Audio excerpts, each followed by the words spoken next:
Hey guys. Hey, we're live. We are indeed. To the Virtualy Rek't podcast. Today we have some very special guests, Mac in VR and Power on VR. How you doing, guys? We're very well, thank you. Good. Excellent, excellent. So let's begin with what have you been playing and what are you drinking in whichever order you would like to give it to us, Mr. Mac in VR. Right, this week I've been playing Hubris, or trying to play Hubris. We'll talk about that later. I've played the Peaky Blinders extended demo, which I would like to talk about. We played a bit of Among Us in the live stream on Thursday, which was absolutely hilarious. And Walking Dead, Retribution. And I am drinking, today I'm drinking a Sainsbury's House Pinot Grigio because it's Christmas and I'm skint. Nice. Shuey, what are you drinking and what have you been playing? Okay, so I am on my typical Brewdog type jobbies again, as I usually am. So I'm on the Lord of the Rings again. I'm having a little bit of Galadriel's juice. And I am on the fake Brewdog Ald IPA. Their nice little piss take. What have I been playing this week? Okay, so yeah, same as you, Mac. I did try out a little bit of Hubris, which we will talk about later because I'm not amazingly happy so far, which is a big disappointment. Anyway, ignoring that, what I've been playing most of has actually been In Death Unchained.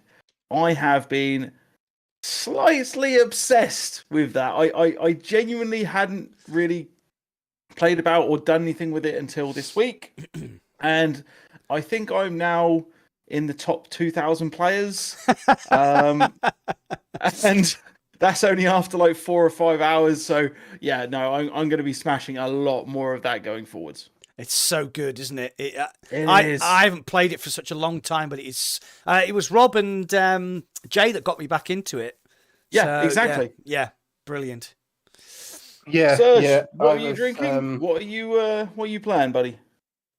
A house special, Buxton. I made from other bottles. It says that's how special it is. I bet that's not even Buxton water. That's just tap water. You put in your Buxton bottle. Yeah, look, check it out. The lid. There you go. I mean, that's a special kind of special, isn't it? That is. What have I been playing? Loads of different things. So, since last time, I have played Buccaneers, which had a lot more in it than I thought it would. So I did enjoy that. Combat Troops, which is kind of like Zero Caliber, but it had some issues, but they're working on it. They've given me some keys. They've changed that. I'll talk about it a bit later on, but they've updated stuff and they're fixing it a bit more. I played like the craziest racing game ever. It's called 22 Racing Series, and you go like over 1,000 kilometers an hour through like a fucking tube, and that was mental. I was watching your live stream of it. That was good. Yeah, mate. are you with it? Yeah. It's like Wipeout in VR. That's the one, wasn't it? Yeah, but yeah, I was just smiling the whole time, and I'm itching to go back into that because I was doing that speed and I wasn't even upgrading anything. It was just mental. A lot of people said they wouldn't be able to handle it, which I get because it is pretty fast in VR. But yeah, it's brilliant. And Swordsman VR, I gave that a go as well. That was good fun. Played that for about 2.5 hours. I've got a key for that, and I haven't actually played it yet. Yeah, I actually quite like it. Yeah, it's a decent game. It's good. They've added like a boss weapon update, so there's loads to do in it. And I ended up playing for like 2.5 hours, and I was knackered at the end of it. But it was a good workout, a really good workout. Yeah, that's what I've been playing. So Swordsman, I found that I enjoyed myself. It's a good game, and I like what they've done. The problem is I'm too used to playing Blade and Sorcery. Yeah. And that is what Blade and Sorcery does compared to Swordsman is it removes the requirement for you to be more strategic and sort of makes it more fun because you can just do cool shit without having to actually think about it. Yeah. And Swordsman really does make you think. I found it made me really have to think about the game. So it depends on what sort of game you want for sword fighting, I guess, as to which one you choose out of the two. Yeah. Yeah. Okay. I don't have Blade and Sorcery, to be honest. I think I did play it once.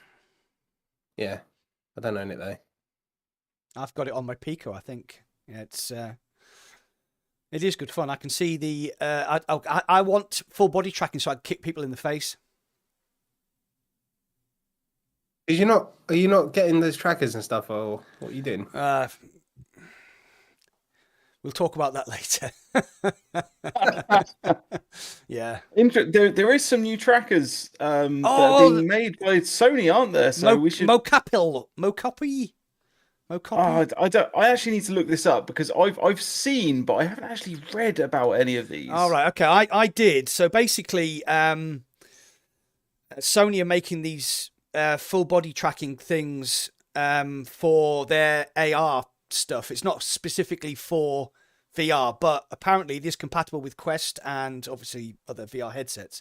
So they're quite cheap, and it's going to give you the ability to do like full body tracking in stuff like VR chat, pistol whip if you're using avatars, Beat Saber if you use avatars. So yeah, Hang on, why is there a head tracker? Oh, it's if you actually watched the video of the advertisement, it's for augmented reality video. So basically, you can put you can wear these mocapy things and then walk around outside, and then you can impose your avatar on the motion capture. But they just happen to be compatible as well with Quest and stuff like that. So yeah, it looks really good. I want to kick some guys in the face. That's all I want. Is to be able to kick people in the face. I've been wanting this for so long. Imagine once again. Sorry, imagine the karate game where you actually Oh, I'm thinking more like Blade and Sorcery. Like there's a kick button on Blade and Sorcery, but honestly, like you go to kick them and you like kick them in the chest or something. Yeah. And you just like, I want to kick them in the face or in the balls. Like that's the two spots, or in the arse occasionally. Like they're the three places that I want to kick someone. And if I can snap their knee, then maybe kick them in the knee. But there isn't really an option for that in Blade and Sorcery. Yeah, that'd be So, so mate. Elbows, maybe some headbutts. Some people telling me to try to do headbutts in. I didn't know about yesterday. headbutting. Yeah. I never really considered it, and then I tried it on Blade and Sorcery a couple of weeks back, and I was just like, "Yes, this is amazing." I tried it in Swordsman. I don't think it worked. Maybe I wasn't that's trying hard disappointing. enough. Because they've added punches now in Swordsman, haven't they? Yeah, yeah, they have. Yeah. You haven't tried that. I think you'd have to wait for like face tracking to be able to do things like bite people's noses off and take it to the next level. Well, they've got that. You know, if they can track your sort of smile and speech and everything, then there's no reason they can't sort of track you biting into somebody's face. I think, yeah, man. I think that'd be great. That'd be a great game with a nice Chianti. No, it's where it's where you play as the zombies rather than like the heroes and After the Fall and stuff, where you can actually go up. That would actually be amazing. Like in Left 4 Dead, you had the ability to play as like the zombies. You did, yeah.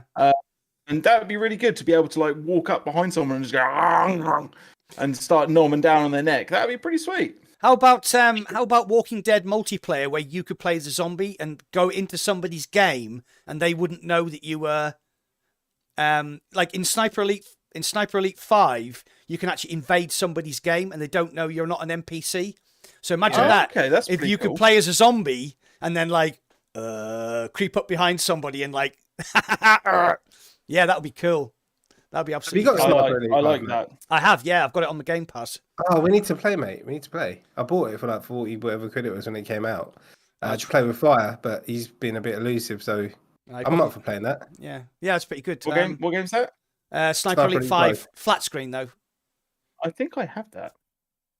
I've got it on Game Pass, so actually it's really funny because yesterday with this whole Hubris debacle, I decided to play a bit of Halo to sort of get a bit of context, because when I played the demo of Hubris, I thought it's quite sort of Halo-esque. So I fired up Halo Infinite on my Game Pass on the flat screen. Played it on my computer. Ended up playing for 5 hours. Didn't get anything done with Hubris because I was just like, this is so good.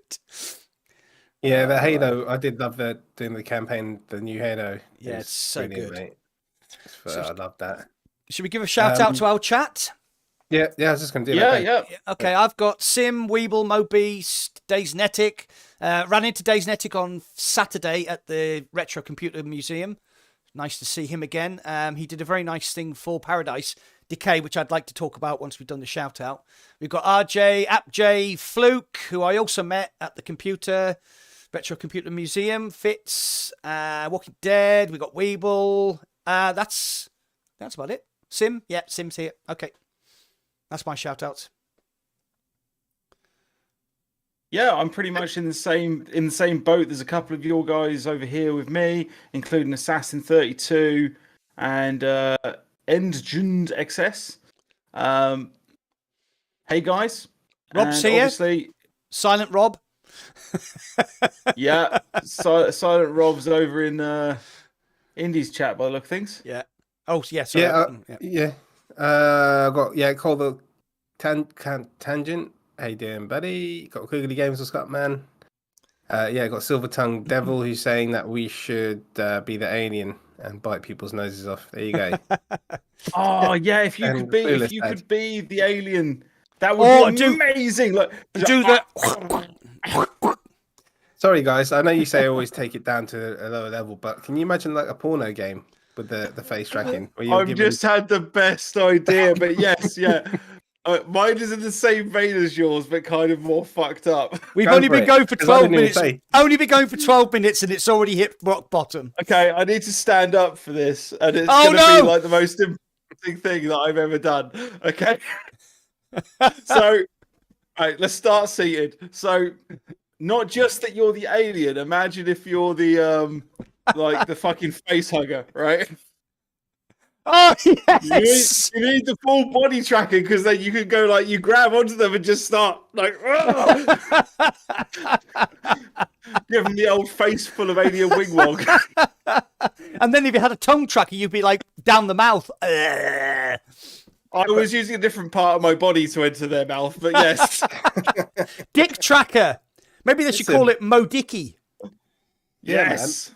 I coined a new term the other day. I was streaming. I was talking to Face, and he's saying, "Oh, I've got the not Face, Crash. I've got the Pico," and he's been enjoying the pass through. And then I said to him, "Have you tried out pass through masturbation yet?" And he goes, "No, but I'm gonna try that out." I'm sure someone's tried it. Let us know in the comments, or at least in my comments. I tell you, with the Pico, with the pass through, things that are really close to you look massive. So pass through masturbation is going to be amazing because it's just going to be like, woo-hoo-hoo, look at the size of that. Right, okay. 14 minutes and we hit rock bottom. Yeah.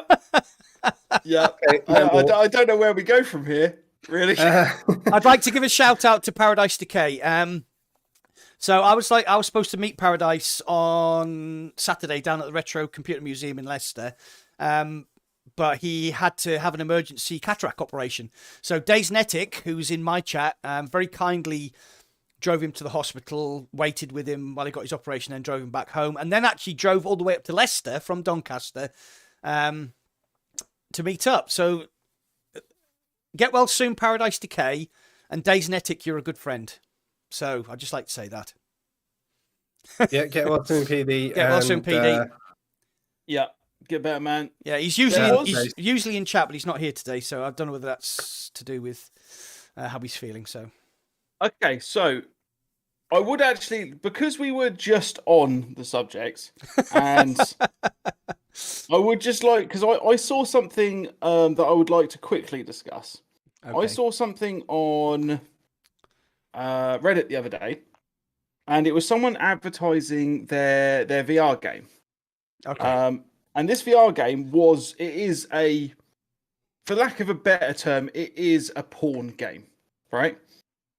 Okay. However, I don't know, what are the products called? I can't remember what they're called now. I think Teledildonics? No. Yeah, no, it is Teledildonics, right? But there's a specific company. There's a specific company that produce Lovents? Lovents, yes. Yeah. Lovents, right? I've got a few of those. Yeah. Yeah, right. So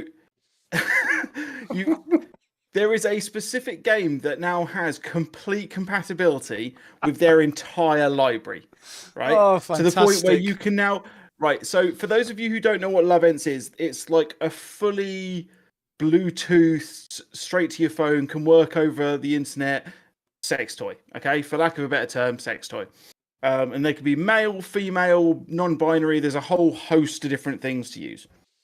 But this game, what it actually does is not only is it compatible with the entire library of toys that this company make, but you can actually individually map those toys to different parts of the avatars for like you and the partner that you're in, because it's a social game. It's not you're not playing PvE. You're actually playing with other people. It's essentially like, I don't know, Habbo Hotel for sex. It's but yeah, no, I thought it was just an interesting thing. Like, we are moving to the point now where we are actually adding all of these things that we were laughing about with Teledildonics and things last year. This is a real thing now. Like, these toys are not cheap either. They're like hundreds and hundreds of pounds.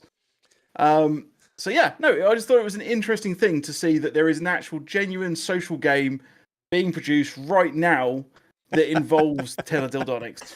Walking Dead says you need to post the link to the page now, because I think he's going to go do some shopping. I'll find the Reddit page. Sorry, Serge, I cut you off there, mate. Sorry. No, that's fine. I was just going to say we should do a live stream of that. That'd be great. Just me and you sat there going, I am not doing that with you guys. Hey, come on, I tell you what, Crash will get involved. Sir, you said with that thumbnail for your video, which I'd like to say has done over 133,000 views in less than 2 weeks. So 152,000. Wow! Oh, wow! It was 133 when I looked. Wow. So, anybody that's wondering, Shuey was asking us about this thumbnail he was doing for a video. Go and check his channel out. Yeah. And basically, there was we were searching for this one particular image, and in the end, we settled on the girl leaning forward with the boobs hanging out. We were like, sex sells, and he posted a video, and like you said, it's done like 152,000 views in like less than 2 weeks, isn't it? Yeah. Wow, that's incredible. So all of my thumbnails now are gonna have boobs on them. Just a pair of boobs. That's a bit sexist. Why is it just boobs and not man parts? 152. What part of a man? 152. What part of a man can you stick on a thumbnail that is sexy enough to sell? So how does that work? It's going back to Red. It's going back to Red Dwarf again, isn't it? It's going back to Red Dwarf, and that's what you decided on. The last chicken in the shop look. Oh my god! 18 minutes in, and we have hit rock bottom. Well, I just want to say to Silver Tongue that you see, it's not me that does this. They blamed me for this. It's actually them that started it. Oh, thanks, Walking Dead. I appreciate it, man. I spent like 20 or something hours editing that video. Yeah, it was a great video, man. It went down really well. I got a lot of flack for it as well, but you know, as they say, the flack, because people weren't happy that I was like, oh, by the way, there's backroom chatter about this game. Like, I can't show you the actual footage because it doesn't fucking exist. They were like, oh, this is obviously a garbage video then. It's like, okay then. A fucking hand puppet show, like, just what the fuck? No, they wanted me basically to go frame by frame, cell shaded animation of what I think the game would be, and like spent a month creating just this 30-second clip for them to be like, yeah, that could be Asgard's Wrath. See, what people need to understand is that, like, as content creators, you get approached by devs, and then you're under NDA for quite a lot of the stuff that they want you to look at, because they basically want you to. You're basically a free in-house tester for their game. So they shoot you the game, you have a look at it, and then you give them feedback. But they're giving you access, but they're also saying, please don't reveal anything to the public. So you can say, this game is coming, but I can't tell you about it because I'm under NDA. But obviously this is the internet and people aren't sane on the internet. Yeah. Well, if you're watching this podcast, that proves that people aren't sane. But or something just said he wants to be a free product consultant. Nice try, mate. We'll try. We'll get you a link. But yeah, no, that video was a real mixed bag, to the point where I couldn't actually be bothered to try and respond to all of the people, which it sounds really horrible, but it got to the point where I was replying to people that weren't being dicks. Yeah. And I was like, I should probably reply to the people being dicks, because that's only fair. And then I was just like, do you know what's also fair? Not replying to anyone. See, it's the problem is that sometimes you put a video up and then you wake up the next morning and you've got like 50 comments. And I mean, I do genuinely look at all the comments on my videos, and I don't respond to every single one, though I do try and like every single one. But like you said, sometimes it's just overwhelming. If you got a video that goes viral, like the one that Shuey did, you can get hundreds of comments in a day, and it's just, it is impossible to keep up sometimes. It's just one of those things. Yeah. So if people comment on your video and you think we're being ignorant because we haven't responded, it's purely and simply because you get a lot of comments every single day, and sometimes you can't respond to all of them. Sorry. That's just first world problems of the content creator. Do you know what? I cannot find that Reddit post, which is really going to piss me off. So yeah, that if I come across it again, I'll post the link in the Discord or something. Okay. Right. So, what's the first real topic of tonight we would like to discuss? Right. I've got a list. Can we talk about VR Realm? Let's start off on the sad stuff. Yeah, Because this is a sad topic, unfortunately. It is. So one of the guys we've had on the podcast is Paul from the VR Realm. Nice guy. He only ever appears as an avatar in his videos. He does podcasts. He does a lot of stuff in Neos and stuff like that. And so basically what happened was a couple of weeks ago, I went to your favourite content creators. You sometimes miss notifications. So I went to check up on his channel to see what had been happening. And I couldn't find him. So I messaged him on Twitter and said, "Right, Paul, what's happening with your channel?" And he's like, "Oh, I've been banned." So I was like, "You what?" He's like, "Yeah, I've been banned for posting sexual content." Now, anybody that knows Paul knows that he's one of the nicest guys you could meet, and all of his stuff is done with his avatar. So the chances of him posting sexual content is fucking zero, basically. And unfortunately, it turns out that YouTube is as bad as Facebook customer services. Yep. So what do you think of that, Serge? Because obviously you were on the podcast, weren't you, with him? Yeah, I've been on his podcast. He's been on my podcast. We've been on this podcast. I spent loads of hours with him in Neos doing stuff with him. It really helped me build my world and just do a lot of stuff. Yeah, I think it's a joke. I think it's another bot thing, isn't it? It's just like, and then he went through. They said, right, we can't do anything, and then I think on Twitter, people were atting YouTube about the situation, and I think someone else said they're going to look into it again. But yeah, I don't think they give you feedback on what it was or anything like that. Because I know, did you for your Facebook ban? Did they give you the feedback about the kidney thing, or did you find that out yourself? No, what happened was I got banned, and they said that's it, your account's done. So I appealed it, and they said, right, we're looking into it, and then literally 5 weeks later, I got my account back after trying everything that I possibly could under the sun. And then they don't tell you directly why you've been banned, but you have to go through layers and layers. You have to literally click on layers and layers and layers to get to the reason. The reason was because I posted sell a kidney on a friend's post.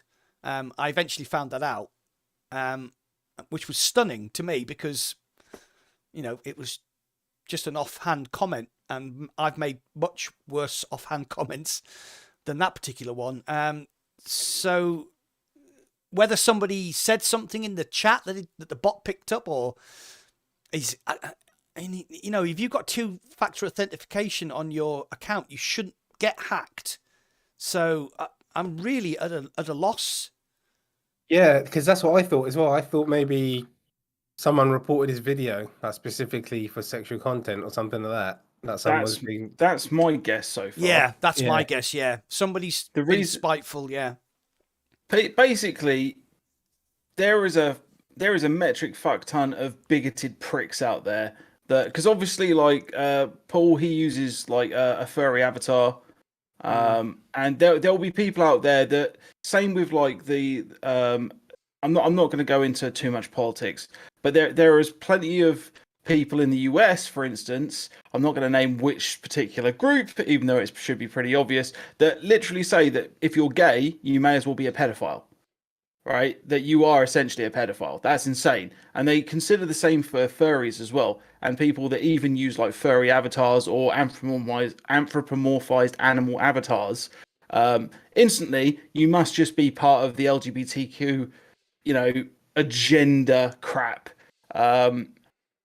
I'm not saying the LGBT stuff is crap. Like I'm part of that, but I'm saying that these people they are bigoted enough that they will jump on that bandwagon. They will report people just for using an avatar like that, and that's pretty shitty. And that's what I'm betting has happened. Yeah, I'm guessing so as well. I mean, people should be allowed to believe what they think. They should be allowed to do what they think, what they want to do. I'm all for openness. I'm all for anybody just be yourself. I mean, I'm a 55-year-old guy. I've got some weird views. My views don't hurt anybody. I'm an atheist. I'm a heterosexual. I'm white. That puts me in a group straight away. But I just don't understand this thing about trying to impose your beliefs on somebody else. I just don't care. You know, if Paul is gay, if he's not gay, if he's LBGTQ, I just don't care. I've met the fella. I like him. And that is my metric. If I meet you and I like you, then I don't care what you are. If I meet you and I don't like you... Yeah, I follow the Billy Butcher method of working out people. Just, try your best not to be a cunt. I knew you were going to say that. It's simple, right? Yeah, absolutely. I mean, it said on my Discord channel, on the welcome to the Discord channel, it says, I've got one rule, don't be a dick. If you post something and you think it's going to offend somebody, just don't post it. Just don't post it. I'm so frustrated because, I mean, what's happening to him? It happened to me like 6 months. Actually longer than that, about 8 months ago. And you just suddenly feel like you've been eviscerated. You have no power. All of a sudden, this big company that allowed you to use their platform free has just said, nah, that's it, done. I think what was Paul's on about 3,000 subs, 2,500, 3,000 subs? 2.5-ish, yeah. 2.5-ish. He worked his ass off to bring out content all the time to get to that point. I mean, Indy knows. Indy's on 600 plus, Chewy's on 5,000 plus, I'm on 13,000 plus. It's fucking hard work to get subs, especially in a niche market like the VR market. And for a big company to just go, nah, that's it, done. You know, what would happen to Gamertag? What would happen to Beardo? You know, these guys aren't, they haven't got 100,000 subs. They're not verified yet, so they don't have that protection, as it were. So what would happen to Gamertag if that happened to him? What happened to Beardo? These are like big YouTubers. It just seems crazy that it could happen to us. It could happen to Serge. It could happen to Chewy. It's crazy. Yeah, I mean, he's on. So basically, for now, he's going to be on Twitch. So he's streaming on Twitch. I'm going to share his link in my chat. So everyone go follow him if you're watching. Yeah, so if... there you go. Do you want to drop it in yours as well, guys? I will, yeah, as soon as you've done that. Yeah, okay. Okay, cool. So if you can, go and follow him, help him out, because it's fucking awful what's happened to him. Yeah, he's like, he's a top guy. He helped me out so much with my Neos and my podcasting stuff and my studio building, and he did most of the work. So he's really been a really good friend, and I've chilled with him as well, Neos, and it's just crazy. I mean, he sometimes drops into the podcast, so if he does, yeah, I haven't seen him yet. Hey, Cactus, how you doing, mate? Well, I mean, you can hopefully get it sorted. Yeah, I've been on the other end of this, and it is absolutely devastating, and it affects your mental health. I mean, what happened to me? Going back to me again, me. I retired on the Thursday and went full time on YouTube on the Monday, and got banned on the Tuesday from my Facebook account, which means I lost my Quest. So yeah, to actually lose your channel. But are they looking at his appeal again? I think they are, aren't they? Yeah, they're so like on Twitter they said they'll look back into it because they didn't get a reason, just sexual content, and it's just like, come on, man. Yeah. So what happened was, I mean, it went mad on Twitter. That post on Twitter that he put up, I think we all retweeted it, and like a lot of big YouTubers picked up on it as well. So yeah, hopefully he gets his channel back. I mean, hopefully we all played a small part in that. It's just awful. So when he gets his channel back, we'll get him back on the show, and we'll talk about how it affected him, because such a nice guy, and for that to happen, it's awful. Yep. Yeah, we'll just see what happens, and we'll just we'll have to go from there, man. Yeah, it's stupid. So it's absolutely crazy. Right, so that's the horrible stuff. Anybody want to talk about something less horrible. Less horrible. I mean, I don't need to demean what's happening to VR Realm, but we do need to move on. So. Yeah, no, it was a shit thing that happened. Hopefully it's going to be sorted properly, and fuck the people that have fucked him over. Simple as, really. Yeah, exactly. So VR Realm, if you're watching, we're there for you, mate.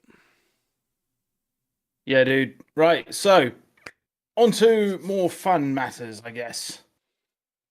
What we got on the list, on the listicles. Walking Dead, I guess. The new Walking Dead. Yeah, okay. Talk about that. Okay, just before we jump into Walking Dead too far, then I need to put a preface on this. I have not played it, and I'm not going to. Oh, that's interesting. I refuse to play this on Quest 2.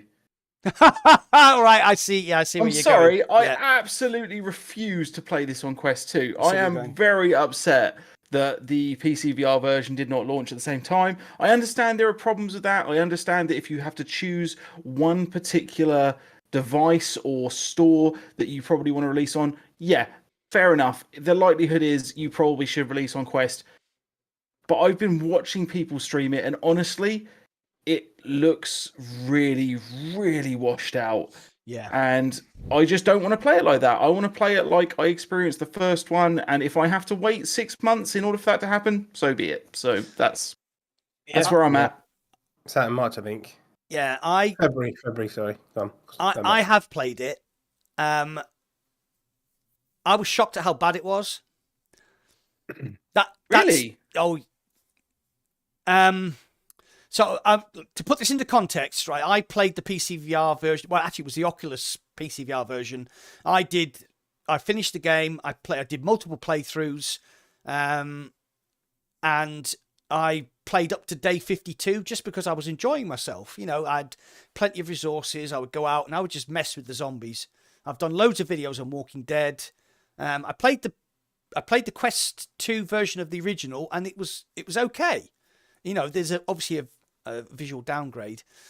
So I think the problem with this one is it's more ambitious. And when I fired it up, I was like, seriously? It doesn't look great. I actually think the first one looks better on Quest 2. Yeah. I think the levels are bigger and there's more verticality. And there's more going on, so they've had to bring that level down a bit. So I think the first one actually looks better. Oh, it's so difficult. Without actually playing them back to back, but my first impression was when I started the game, I was like, this isn't good. Oh, look, when using the chat. Oh, when? How you doing? How you doing, mate? Hey, Wen. Thanks for the free wine. How you doing, Wen? So, for those of you who don't know, Wen is the community manager that actually had us, that brought us down to TikTok HQ, showed us all around, showed us a really good time, showed us some secret stuff, which we can't talk about, and then told us to steal as many snacks as we could get in our bags as well, Mike. I really appreciated that. Yeah, so like that was a great day. We'll go into that more in a bit. Later For now, on. let's carry on with Walking Dead. So yeah, Mac, you said you don't like the look of it. What about the actual gameplay? Oh no, it's. Oh, sorry, I'm just typing. No, it's more Walking Dead. It's great. It is great. The story is pretty good. I mean, I've only played like sort of 2 chapters. I've only literally put 2 hours into it. It's more Walking Dead, and that's all I can say. If you enjoyed the first one, go and buy it. It's really good. If you didn't enjoy the first one, don't buy it. If you're a PC guy, maybe wait till February because it's only 2 months away, and you'll get a better experience graphically and all that sort of stuff. Yeah. They launched on Quest 2 at £30, which I think is a decent price for a game that's going to last you 15 to 20 hours with the replayability, and obviously then you will get free DLC. So I can't say don't buy it. If you have a Quest 2, it'll be more Walking Dead. It's great. If you're a PC guy, I'd wait till February and then to get the full experience. That's thing is, I'm gonna replay the first one and Aftershocks between now and February. Just like that's my plan now, because I've decided I'm not buying it. I am going to put effort into replaying the first one. Yeah. I'm probably going to do the first 20 days or so. Yeah. But yeah, I am going to do that, I think. It's so difficult not to recommend a game which is really good. That sounds really weird, doesn't it? We're getting to the end of the life of the Quest 2, though. Yeah. So it's Skydance Interactive, isn't it? Have they been bought by Quest? So is it a timed exclusive, or they just have problems with the PCVR version? Not that I know of. Yeah, I can't remember, but I know it's February PC, March for the PSVR, so it's going to be a launch title, I reckon. Yeah, for the PSVR 2. That's not that would be a good seller. That is a good. That's going to be a system seller, that, because it's a great game. Yeah. I mean, from what you guys told me, but like other feedback, it was a bit blurry, janky, and a bit of popping and stuff. And I'm definitely going to wait. I'm definitely going to wait for that. But I mean, the Quest 2 version of the original Walking Dead had that problem as well. You know, there was like bland textures, a bit of pop in, because the levels are quite large, and I feel so bad saying to people that I don't like it, but it is a great game. It's more Walking Dead. So if you enjoyed it, you know, if you've got a Quest 2 and you only play standalone, go and buy it because it's great. If you're a PC guy, just maybe wait. Index. Right, so the original Walking Dead wasn't a cross-play title, was it? What do you mean if you buy it on Oculus and Steam? Oculus I can't. PC. It wasn't. It wasn't cross-play. Not that I remember. No, it wasn't. So, yeah. I'll be doing my usual thing. I'll buy it on Steam and play it on Steam and love every second of it playing it through Steam. Yeah. Pico 4. Pico 4. Well, it depends on Pico 4 or on Quest 2. Like, I still use my Quest 2 quite regularly because I like the setup of it, and I still don't have the accessories that I want for my Pico. Yeah, exactly the same thing. So this is segueing into another story that I want to talk about, which was my visit to the Retro Computer Museum down in Leicester, which, if you're a gamer and you're an old gamer like me, or even if you're a middle-aged gamer, you should go there. It's just wonderful. Basically, it's a museum which was a guy's collection, and he decided that he wanted to share it with people. So they set up a charity. They rented this area, and they basically just set up every single retro game every single retro game you've ever thought about, from all the way from like PlayStation 3 down to like a sort of Binatone Pong machine. And you can just go in, and they sell beer and they sell food. Why would you not like that? And, you know, you can play Bomberman on the SNES. You can play Manic Miner on a Spectrum. You can play Elite on the BBC Micro. And they've got these amazing, really old Virtuality VR machines, which is the original sort of arcade virtual reality machines. And it's like, these machines were like in the 1990s, so that's nearly 30 years ago, and you had functioning VR with proper head tracking, but they were like, you had to strap this backpack on, and the headset was like massive. You put it on your face and you had to crank it on, and it just weighed a ton. The FOV was like 20 degrees, and the frame rate was like 15. So I met Fluke and Daysnetic and Immersed Robots. I can't remember everybody's names.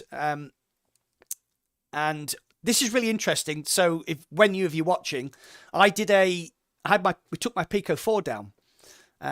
So I did a full color pass through, recorded walkthrough of the Retro Computer Museum, which I'm going to be doing a video on sometime in the next week or so.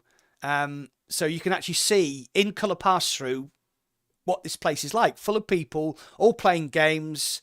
It's just incredible. It's just, if you love retro games, you need to go to this museum. It's open on a Saturday and Sunday, I think, in Leicester. Take a trip down. It's absolutely great. But Daysnetic also brought his Pico 4. And after I'd done my walkthrough, there were people like, oh, can I try that? I was like, yeah, absolutely. So there were a lot of people who owned PC VR. There were a lot of people who owned Quest 2s. And you put the Pico 4 on their face, and they were just like, wow. And this is not me talking. This is like people who've got Quest 2s and people who have PC VR. They were like, wow, this Pico 4 is so good. The screens, like the color pass through, the glass lenses, and they were absolutely blown away. So, yeah, it was a great day. Just a lot of fun. We need to organise a day where we can all go down and meet up, because it's just magical. I was really gutted I couldn't attend that one. Really gutted. Oh man, it was so good. Don't go past that. Don't go outside the M25. Sorry, guys. Don't know what's you out don't there. go inside the M25. Like, I don't know what you're on about. You don't go outside it. We went down to EGX and it didn't even turn up. Exactly. That's a different tube zone, though, to me. Oh, okay. Yeah, I've been warned about that place too. So when you was listening, I think I sold about 5 or 6 Pico headsets while I was there. So you can send me the commission later. There you go. I'm not sponsored by Pico, honestly. I'm just a pusher. We're just a bit high on them at the moment. Yeah, so good. Which is takes us on to Hubris. Okay, so what can we actually talk about? Because like we can't produce any content until Wednesday. We can't talk about the game, but we can talk about some issues. Yeah. So just so that we're clear though, Hubris is still one of my big releases of the year, and has been for a while. Like I played the early access beta of it in January, I want to say. Yeah. And I loved every second of it. Yeah. Amazing. I really, really enjoyed it. It was graphically wow. I was pretty happy with the mechanics. I was pretty high on it overall. But there are some issues, and the big one for me is that it's an open XR game, which causes problems. Causes a lot of problems. Yes, because if you hadn't known this, me and Mac, and I'm going to guess Indy as well, are pretty big when it comes to virtual desktop. Like, that's kind of our jam. Yeah, absolutely. Love me some virtual desktop, and I can't use it with this. Nope. Which is pretty upsetting. Which is going to the 15, 16 million Quest 2 users who play PC VR when Hubris releases are going to be extremely disappointed that they can't play their game. And you know something else? I mean, they can, because they can do it through Airlink. Yeah. If you want to play it through Airlink, which, let's face it, none of us really do. All right. Well, I've got another issue. I can't use my Pico. Yeah, that's kind of lame. Pico 4 now is my main PC VR headset for reasons which we've already covered. The quality of the screens, those pancake lenses. So I fired up Hubris and I was like, oh, I'm really looking forward to this.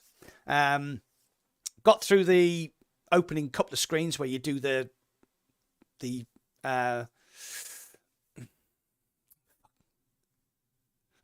sorry, dementia time, where you do the calibration. There you go. And then there's like a little message comes up saying blah blah blah, can't use the menu button. I was like, okay, whatever. Start the game.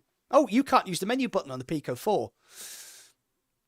Right, okay, so I can't play on my Pico 4 then, because you also can't use the menu button on your Quest 2 through virtual desktop. Yeah. So obviously, because The Sorry. workaround that they put in for that was that the menu button on anyone using Steam XR runtime would be able to use the control stick by pressing the thumbstick down for 2 seconds. That would activate the menu. Yeah, it doesn't work. No, it doesn't. I'm literally talking to the Hubris team now as we talk about these problems. Yeah. I've got a big old Twitter thread that I'm going through with them, pointing out some of the problems. But that was the big one. Like they said that you would have like performance issues if you were to use the Steam XR runtime rather than the OpenXR runtime, which I was perfectly willing to try out, but I couldn't get past the opening because I couldn't use the menu button. Yeah. Okay, so Norman Robinson on my chat has just said, what's the hold up with support for Virtual Desktop and Pico 4? There is no hold up for Virtual Desktop support on Pico 4. It works with all my PC VR stuff except for Hubris. Yep. So just to get that out of the way, if you have a Pico 4 or a Pico 3 and you have Virtual Desktop, you can play your Virtual Desktop stuff that you normally could. Do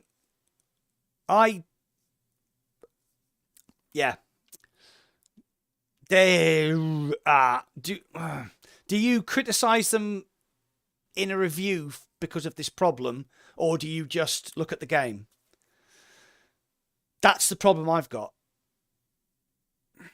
I really don't know the answer. Oh no, it's bugging me because.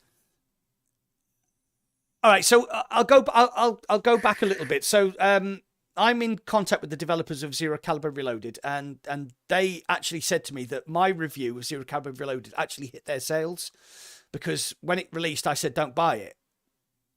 But now Zero Caliber Reloaded is one of the best co-op multiplayer games on the Quest platform, without a doubt. It's absolutely manic. It's much fun. Fantastic. So, in retrospect, would I put that review out? No, I wouldn't, because I don't want to hurt a VR developer. I don't want to hurt their sales. So with Hubris, like you said, I'm kind of on the fence, because I want Hubris to do well, because it is a stunning game, stunning looking game. But I can't get into the meat of the game because I can't get past the first hurdle. You know, tomorrow is going to be the day that I'm going to use my link cable, and I'm going to play it on Quest 2 or Pico 4 if it works with the link cable. So I'm actually going to play it on my PC, and I'm really looking forward to it because the demo is amazing. But this is something we talked about when we went down to Pico, actually. It's taking steps away. If people have to take steps to play a game, they won't play it. Do you remember we were talking about that? Yeah. So I mean, when you will testify to this, we actually sat there and we said, turn your headset on, start the game up, play it. That's it. If you put steps in the way, like Pico did with their streaming software, which isn't very good, and they will admit that, then people will get to that first step and they'll go, and then there's another step they'll go, and they won't bother. So if people like me and you will play Hubris we'll work it out, and because that's the way we are. Because that's how we're built. But 90% of consumers expect to buy a game, load it up, and play it. So if you get a message come up that says, "Oh, you need to change your OpenXR runtime to Steam VR," I mean, I know what that is, and I know how to change it. But does 90%, 95% of the other players in VR know how to do that? They'll be like, "What's that? I don't understand." When you have to learn something to play a game that isn't about the game, that's a huge problem. It's a massive problem, and that's that. Right. So it didn't with the demo. I'm pretty sure I played the demo on Virtual Desktop. Yeah, no, this is it. I played the demo on Virtual Desktop, so I don't understand what the fuck is happening. When's that on Thursday, right? Tomorrow, Wednesday. It's coming out on Wednesday for some strange reason. Wednesday. I played it on Virtual Desktop when it was literally an executable that I had to access on my PC, not like through Steam or anything. They sent me a download link for the demo, like before the demo was released through Steamfest. And I don't remember having any problems. No, I don't know. I just so Mike GC just said something quite interesting on the chat. Actually, he said that's where the PSVR 2 should win out, and I understand what he's saying, because obviously on PSVR 2, if you buy a game, you're just going to go, "Ooh, play," and then you're going to be playing. Console is just plug and play. You don't piss about. Yeah, exactly. Yeah, exactly. What Sergio said there. It's plug and play. You're not going to, like, if somebody who bought a PSVR 2 game suddenly had something that came up and said, "Oh, OpenXR isn't the executable for Steam VR. You need to change this." They'd be just like, money back. Yeah. Yes. Yeah. Crazy. So you're gonna have to wait to see how we get on with Hubris on Wednesday. I will be reviewing it. There will be a review on my channel. I'm guessing there's going to be a review on your channel, Shuey? I'm not certain. It depends. If there is one, it probably won't be out until Friday. Okay, that's because you have a job. This is because I have a job. Sorry, by mate. Friday. I was just gonna say by Friday there's gonna be like 100 reviews out as well, isn't there? So I don't know if there will be. I genuinely don't know if there will be for this one. The problem is, as well, is that the Steam community is quite vocal. So if they release the game and the first thing you have to do is go into Steam VR and go down to settings and then go down to developer and then go down to change OpenXR to Steam VR, that is going to get a lot of negativity straight away, and that is going to smash them in the face. Because if your game launches and there's 200 negative comments straight away, then people are going to go, "Ooh, no, I'm not going to buy that. I'm going to wait." And then VR games, unfortunately, don't have the same thing as flat screen games either. You can't. We're too early in the life cycle of VR to end up with the No Man's Skies and the Cyberpunk 2077s, where it can be released to absolute garbage, be absolutely ripped to shreds, but then the devs will come back, fix the stuff, and then it will start getting good reviews, and then people will be like, "Oh yeah, this is the game it should have been when it came out. That's fine. We're happy now."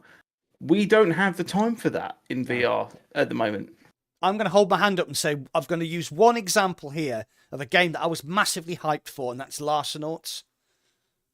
Yeah. And Larcenauts, so the whole thing about VR is you have a very small audience, so you need to hold on to that audience, especially in the PvP game. So say Population 1 did it really well. When it launched, it was great.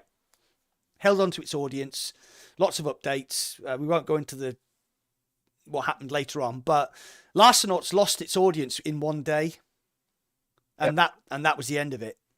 And if you go onto Larcenauts now, there's about 60 or 70 people playing, and those 60 or 70 people have been playing it since launch, and they are animals. So they're going into what they're going into, like some kind of league stuff, aren't they? Yeah. I read something that Larcenauts, I think they're trying to get the game back up there. But yeah, like you said, mate, I remember the launch was horrendous. Well, man. we streamed it on launch day, didn't we? Yeah, and then even the game I played the other day with the inventory and stuff, the game that's like Zero Caliber, which I think will be a good game once they completely fix it. But I've been keeping an eye on it and chatting to the devs. It's got like all negative reviews.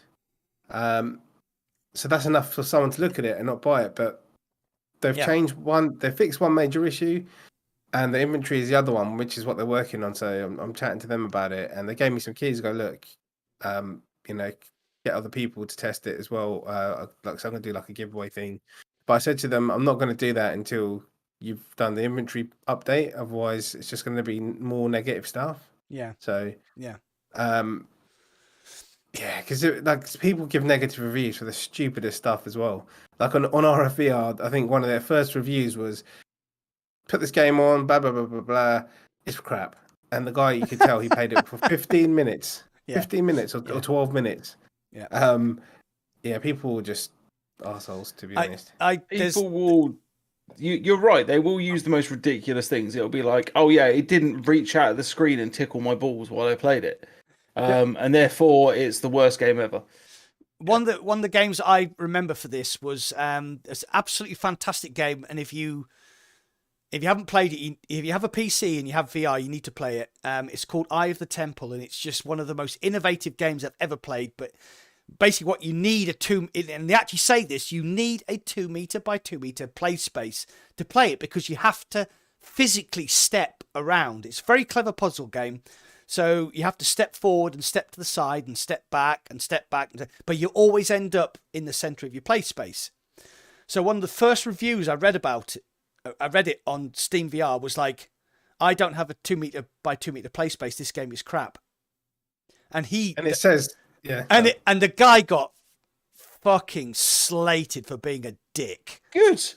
Because it's like, in the description of the game, it says you need a 2 meter by 2 meter play space because of the game mechanics. And it's just like there's the first negative review. And I mean, now if you look on Eye of the Temple on Steam, it's mostly positive, which it should be because it's a great game.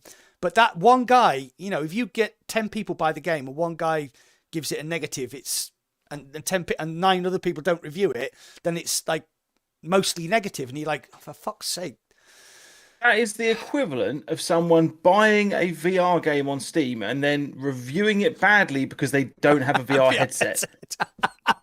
Like, that's absolutely so fucking dumb. Absolutely. People, it's like someone buying a steering wheel for a car and then being pissed off that they don't own a car. Like, people are that's just ridiculous. I bought these 4 tires for my car and I don't own a car. These tires are crap. It's like, thanks, Norman Robinson. Oh, Norman, thanks, mate. So can we quickly can we quickly talk about this? Because this is one of the things on my list. So thank you very much for donating, Norman. We absolutely appreciate it. Cheers. Thank you very much. So what we're trying to do is any donations we get on the podcast, we are going to give straight back to the community. Unfortunately, there is a delay in payment to me because I'm the one who takes in the payments for the podcast. So if you donate money, it will be given straight back to the community.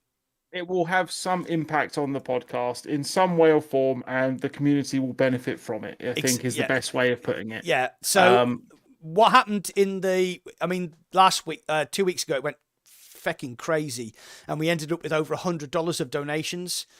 So we did a spin the wheel, and we were like, yeah, let's give money away. Let's give Steam VR keys away. The reality is that I didn't get paid that money.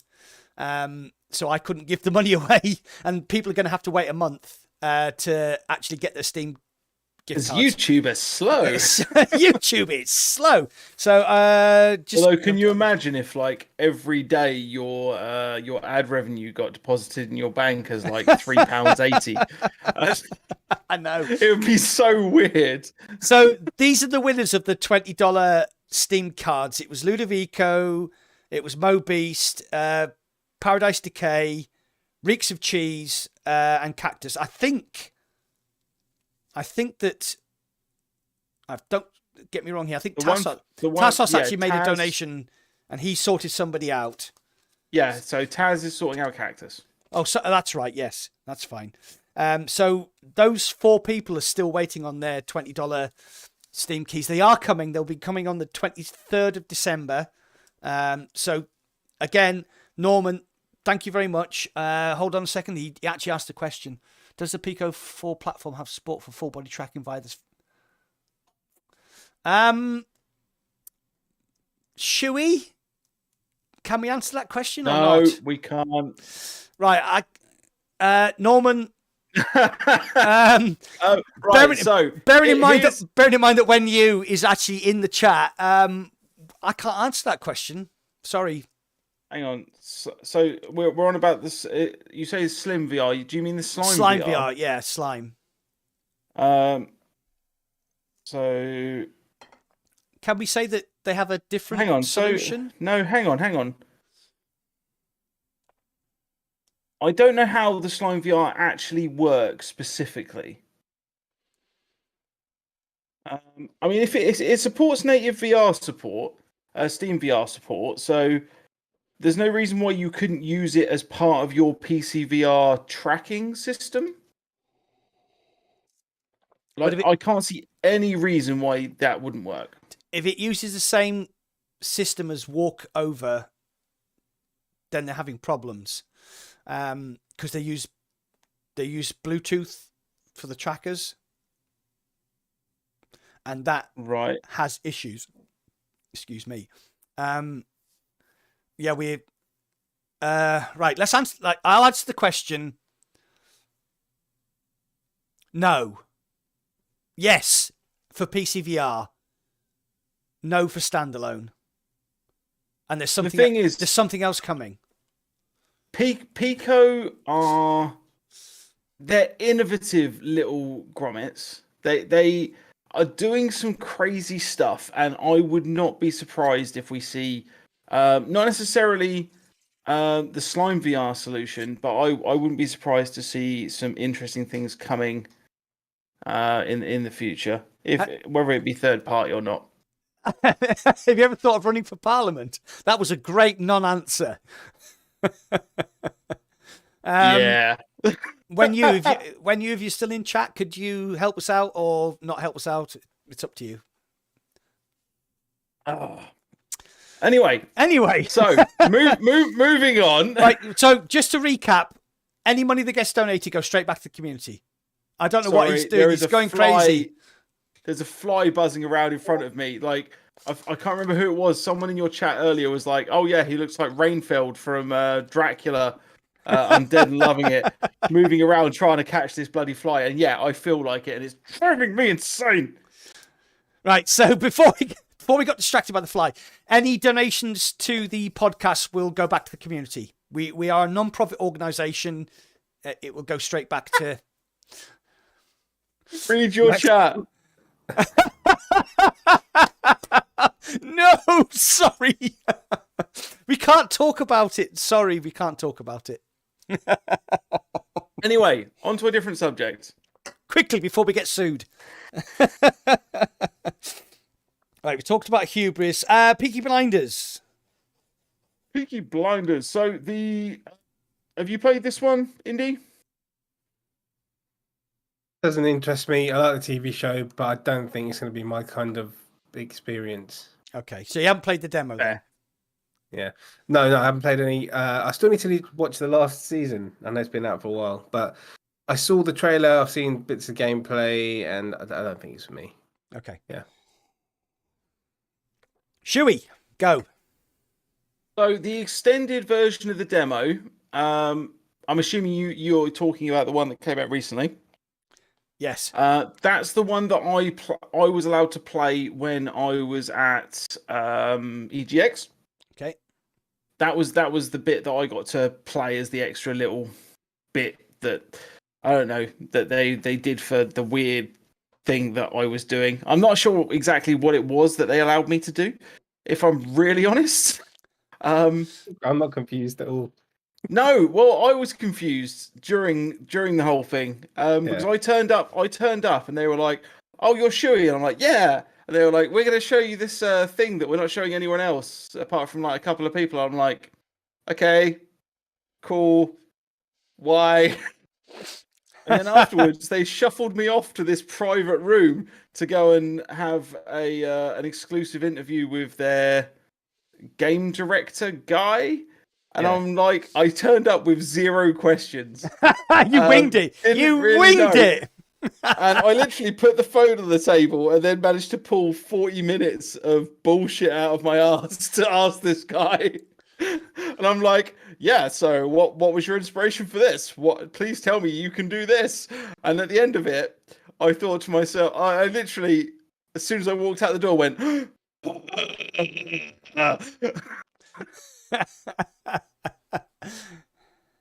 yeah, so I got to play it then, and I genuinely really enjoyed it. Like because I don't think. Hang on, did you? When you were there, did you actually get to see Tommy? Yeah, are you talking about the extended demo, or are you talking about the EGX demo, which was the one that people experienced on the stand? Yeah, so the people that they experienced two different versions on the stand at EGX. Right, okay. I got to experience the extended demo there. Yeah, which the public didn't. Which the public didn't. Okay. I can't remember where it switches over though. It's after you go into the pub and you interrogate the guy, and then you have to go back outside, and you Then you go to the canals. Then you go to the canals. Yeah. Okay. So I didn't play the extended demo at EGX, but I have played the extended demo now because I've had access to it. I'm worried. I'm just going to put my hands on the table and say I'm worried. Okay, why are you worried? Because it was garbage. Really? You thought it was garbage? Oh, it was terrible. How much of a fan are you of the show? Massive. Okay. Watched every single season. Absolutely loved it. Like the opening sequence in the demo where you're walking towards the Garrison pub and the music, dum, you know, with a dusty black coat and a red right hand. And like the flames are shooting out and you're walking towards the Garrison. I was like, oh my God, this is going to be incredible. The hair on the back of my neck stood up. I don't have any hair on my head. It was just the hair on the back of my neck stood up. And then you go into the Garrison pub. Right? So I'm not giving anything away here because the demo is now actually available on the Pico and the Quest, I think, as well. So you can actually go and do this right now. And I know it's available on the Pico. Yep. And that's recent. That's only this week. Yeah. It's only this week. So you open the doors to the Garrison pub, and it is the Garrison, exactly as it is in the TV program. And as soon as you walk in, Tommy stood there smoking a cigarette, and it's voiced by Cillian Murphy, and Arthur is. Sorry, just so that we're clear, his name is Cillian Murphy. Oh, is it Cillian? I'm pretty sure it's not pronounced Cillian. Well, it's a C. I just assumed it was Cillian. A C. Right. So Cillian Murphy's Tommy Shelby stood there smoking a cigarette, and you're like, oh my God, I'm stood next to Thomas Shelby, and it's like the voice acting is great. You know, Arthur is all of the cast are done by the actual cast, except for Peggy, because unfortunately, as you know, she passed away. So it's done by a different person. And there's this like sequence where you sit down and you can smoke a cigarette. And I did actually tap the ash. You said to me, did you tap the ash? Yeah. You can pull the cigarette out of your mouth. And did you know you can switch fingers? No. Oh, you pull the cigarette out of your mouth and you press the A button. It switches fingers. I did not know. Ah, right. And then you can tap the ash, and Tommy's telling you about, you know, this red box that's been stolen from Churchill, and there's all these secrets in it, and you can pour gin in the glass, and it's actually Shelby gin. Yeah. Oh, I was like, I was amazed. I liked all that. So I was like pouring gin in the glass, and you drinking the gin, and then smoking the cigarette, tapping the thing, and then he gives you a gun. And you have to go and interrogate somebody. I'm not giving anything away here because this is all in the demo, right? And you can, when you interrogate the guy, you can do whatever you want. But the extended demo then goes on to a sequence in, I can't remember the name of the guys. It's like a yard. Is it Barney, Bobby? I can't remember. Anyway, it's the yard in the game, in the TV program. It's all recognizable. Then you have to get the gun, you have to shoot a couple of targets, and then you get attacked. And that was shit. It was shit. Yeah, it wasn't the best, I will grant you. And when I played at EGX, I was under the impression that was a really early way the system was going to work. But then the demo came out, and it was exactly the same. And I was like, the gunplay is pretty basic. And if they don't have much gunplay, which I'm perfectly happy with, because honestly, I'm not going to be playing this game for the gunplay. I'm going to be playing it for the story. Yeah, absolutely. Then that's fine. But if the game's like half that, I'm not going to be very happy. No. So in the extended demo, there's a shootout with some communists, and if anybody that has a Quest knows, the Quest controller doesn't suit a direct shot. It kind of has an up and right tilt. Did you notice this? Yeah, no, on some games it does. Yeah.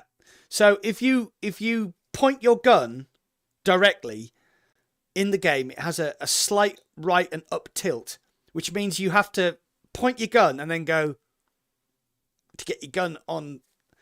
And the AI was shit, and it was like you have to go. The AI is bad. You have to go here. So you're here. You have to go here, but you have to go that way.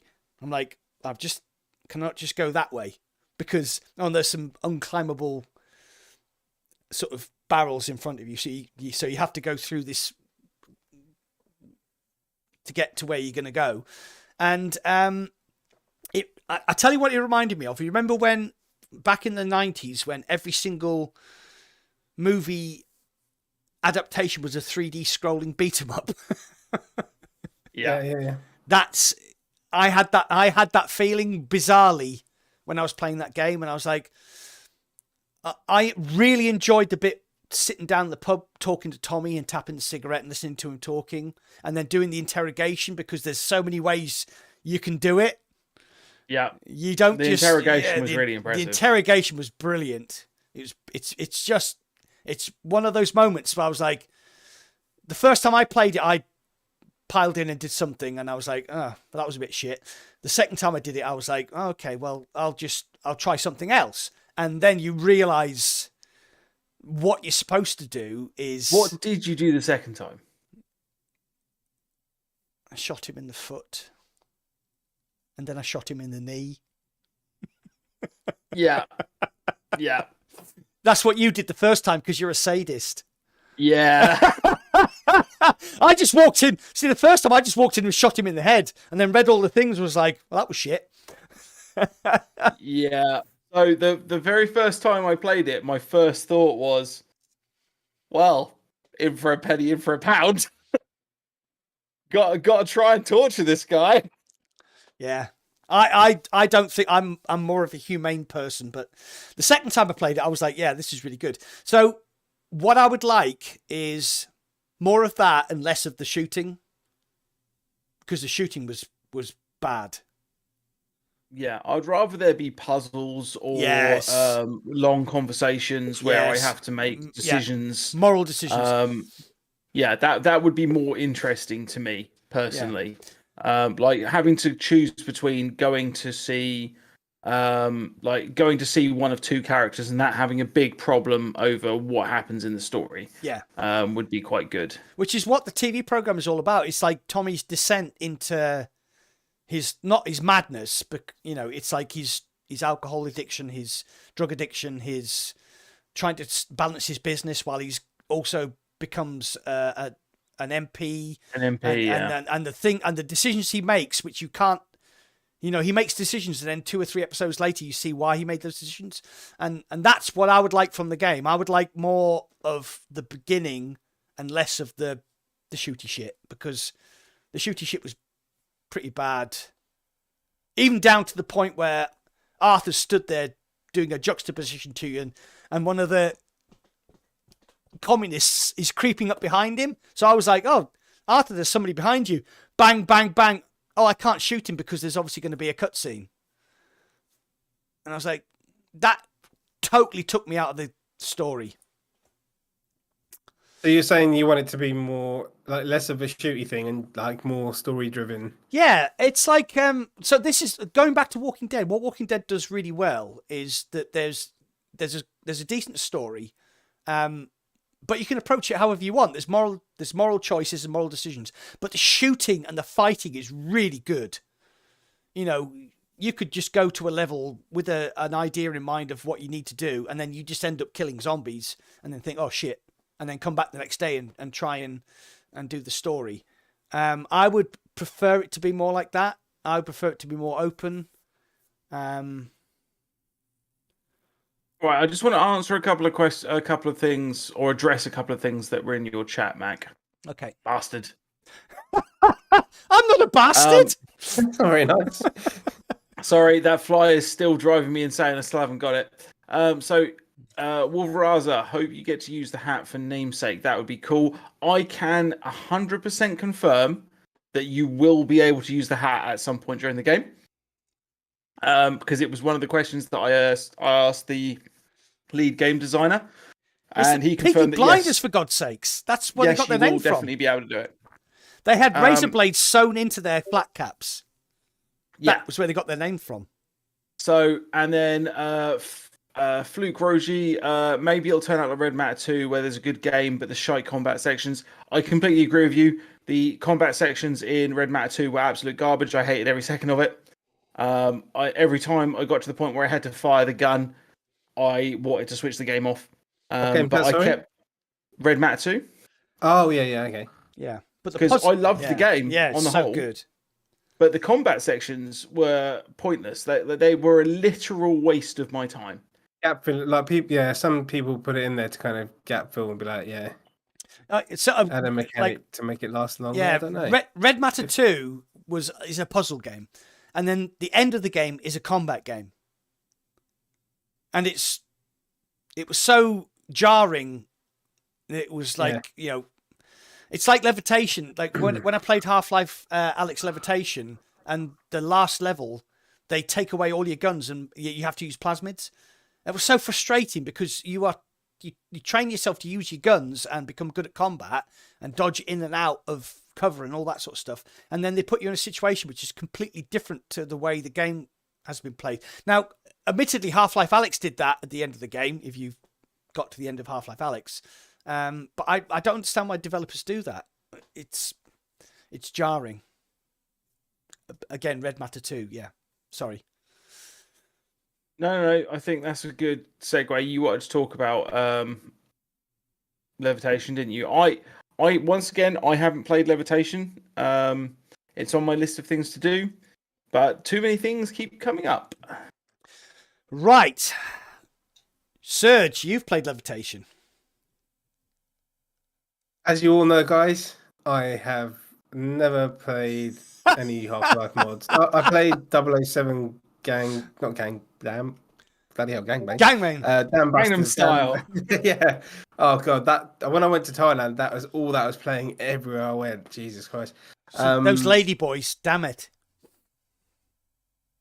Yeah, I think my friend tried to actually stitch me up with a lady boy. So we were outside the hotel, and he kept saying to her that I wanted a massage and all this kind of stuff, and I was like, no, I don't. And then he told her my hotel room number, and we went out. I'll tell you another time. Anyway, no, we are 1 hour and 20 minutes in, and we have hit rock bottom. Yeah. So sorry. Yeah, I'm guilty of. I know Half-Life, Alex. The best thing about it is the mods. Yeah. I really want to play through it again, but with the hard game plus and the hard bit mode before I do any mods. But I just never get around to doing it. There's too much other stuff going on. So okay, so it's just down to me to talk about Half-Life Alyx Levitation then. If you have Half-Life Alyx, download Levitation from the workshop. It's a mod. There's 5 levels. When you've downloaded them, activate them all in your when you start the game. Make sure you activate all of them, otherwise your save game won't work. And Levitation is as good as Half-Life Alyx. It's more Half-Life Alyx, but just different. One of the things I'm a bit disappointed about is in the trailer where they show the combat between the Alyx and the Strider. They made it look like she could sprint, and they made it look like she could slide into cover. That is bullshit. That I don't know how they did that. That was yeah, it's all bullshit. But you can make yourself run in Half-Life Alyx though. Can you? Yeah. Okay. Is it a mod? It's kind of. It's a line of code that you put into your launch option. All right. Okay. So You just literally change your walk speed essentially, and you can change it so that it's like 150 or 200, so that you can just not dawdle around as much. Okay, I didn't know that. So that was one of the things I was disappointed about, because the trailer made it look like you could like slide cancel into cover and stuff like that. You can't. But it was so good. The voice acting. They basically brought in a guy to do Alex's. A different actor to do Alex, and a different actor to do Russell, and a different actor to do the G-Man, and they just did it so well that you actually wouldn't, if you weren't really listening, you wouldn't notice a difference. I heard the Australian guy, Russell, stream, yeah, the Australian guy. really you can good. tell the difference, but yeah, a little bit, yeah. Yeah, I mean, they've done a brilliant job of that mod, man. That's awesome. I streamed it, I think twice, 4 hours. Yeah. I mean, if you can finish Half-Life Alyx in 4 hours. So Levitation being a mod, a free mod as well, it's like another 4 hours of Half-Life Alyx. It was brilliant, sublime. Absolutely loved it. Go and download it. It's free. There you go. I will download it. Cross that off the list. And you probably won't play it. Yeah, I had 100 and something gigs of Half-Life Alyx mods before I wiped my PC, and I almost it was disgusting. But I do just need to set some time aside and be like, right, I'm doing Half-Life Alyx and with all the hard mods and play through it. Okay, so we're going to move on. Yep. Should we talk about the Resolution Game Showcase and the demo stuff as well? Okay, yeah. Yeah, well, we've got two showcases to talk about, haven't we? Yeah, there's one which I didn't know about. VR. Upload VR is this week, right? It's on Wednesday evening at 6 p.m., 7 p.m. Yep. I want to say. And the Resolutions Game one is on the 15th of December at 5 p.m. GMT. Yeah, 5 p.m. Yeah. So Resolution are the guys who made Ultimex. I mean, that's one game that they've made. I wouldn't say that that's the one that they're known for. That's the only one that sprung to mind. Okay, so what else have they done? They made Akron. Okay. They made Cooking VR, a Sandwich Tale. Yeah. I'm literally gonna start. I'm literally searching them out. Come on, shout out if you know what Resolution games in the chat. Demio, obviously. Blast On. Blast On. Cookout Yes. was the game I was looking for. Pilot Pigs, Angry Birds. And I was going to say their most popular game of all time, of course, Angry Birds VR. Isle of Pigs. That was good fun. That was. What? Yeah, man. Do you think it's shit? I didn't think it was shit. I just it's Angry Birds, man. It's like. Hey, listen, when you got a PlayStation VR, mate, you didn't have Max Choice back in those days. There wasn't much going on. I thought it was good. It was good. I played with my nephew. He was like 5, so for me it was fun. Yeah, because okay. I think their most successful games are probably Blast On and Demio, and we're going to ignore what he just said about fucking wow. Angry Birds. we have an insight here, don't we? Do we? We do. Can you talk about it, Mac, or was it one of your? No. We had an off-piste comment from a guy from Resolution when we were at EGX. And or I did then, and he said, "What Resolution games have done with their next game is off the charts." But that's all he said. We're not allowed to say that. I didn't mention any names. I didn't mention any names. Were you? They said a whole. Yeah, go on. Sorry, Serge. Carry on. No. I was just going to say all they released is a whole new game like you've never seen before. That's basically all they've said publicly. Oh, actually, fuck. No, it wasn't. It was when we went to Pico and it was Jay. Yeah. Right. So when we went to Pico, we met somebody who works for Super Bright. And he said, I can't talk about it, but Resolution's next game is going to be off the chart. And he said they're doing things that are unbelievable in VR. And we were like, what, Half-Life Alyx? And he was like, nah, blows that out the water. And he literally went, I can't talk about it, didn't he? Oh, even Silvertongue's like, haha, stitching Jay up now. Well, he didn't say anything. He just all he said. All he said was, "You need to be aware of what's going on at Resolution Games." So Beanie, I'm sorry, mate. We haven't chucked you under the cart. We haven't said anything that you didn't. Yeah. Have we just chucked him under the cart? I don't know. Yeah, we need to stop Mac drinking on this podcast. Like it's. No, this is like, we haven't said anything, but what we're saying is that you need to watch the Resolution Games cast on the 15th because they're going to... New and interesting shit. New and interesting shit, and apparently it's groundbreaking. Revolutionary. Groundbreaking. Yeah. I knew it'd get to me eventually. Let's see, mate. Let's see. Silvertongues. VR games these days. Stitching Jay up now. I'm not stitching Jay up. Oh, I thought it was Resolution. Oh, yeah. Okay. Right. Okay.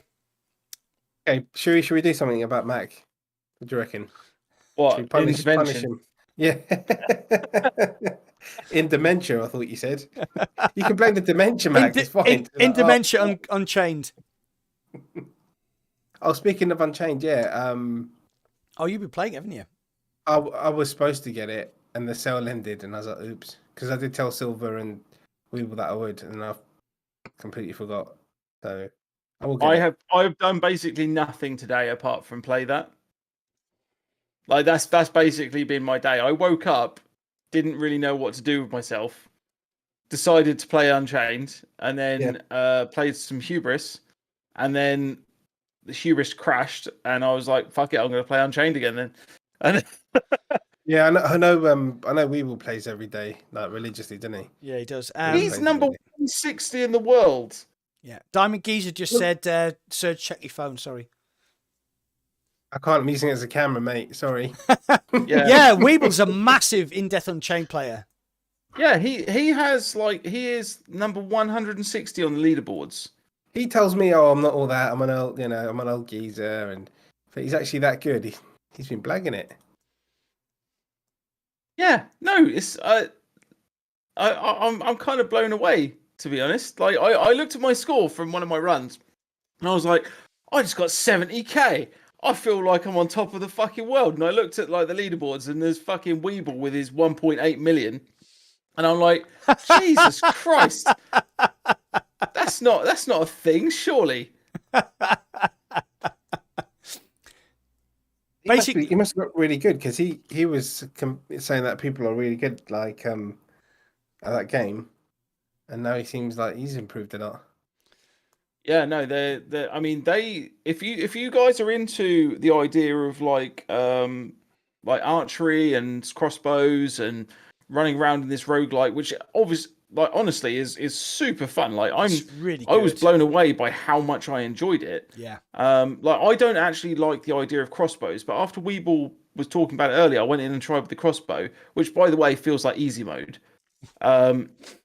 Compared to the bow. I was just kind of like, this game is actually something phenomenal. Silver Tongue, not to brag, 36 million last season on 36 million, and he was fourth. Fuck. Yeah, no. Crossbow does feel like cheating. It's but yeah, no, it's a good game. If you guys don't already own it, go and buy it or wait for the next sale. Yep. Okay. Listen what Wen has just said about you, Mac. I have to say that I want to record Mac's laugh and set it as my morning alarm. I'm assuming because it will scare the shit out of you to the point where there's no possible way of you going back to sleep. I'll come down to your house, Wen, and I'll sit by your bed. And when you at 7 o'clock, I'll just start laughing. Mac's going to get his channel banned just off of that comment. Oh my god! Paul from the VR Realms in chat. In my chat. Oh hey, yeah. okay. How you doing, Paul? Right, Serge, you want to talk to him about what we've been talking about? Yeah. So Paul, we were just talking about your channel and what happened, how messed up it is, and we all really hope that they sort it out. And have you had any kind of update on that at all? We all scheduled. Hey, cheers, Diamond. Cheers, Diamond. Cheers, Diamond. We all. Sorry. We all.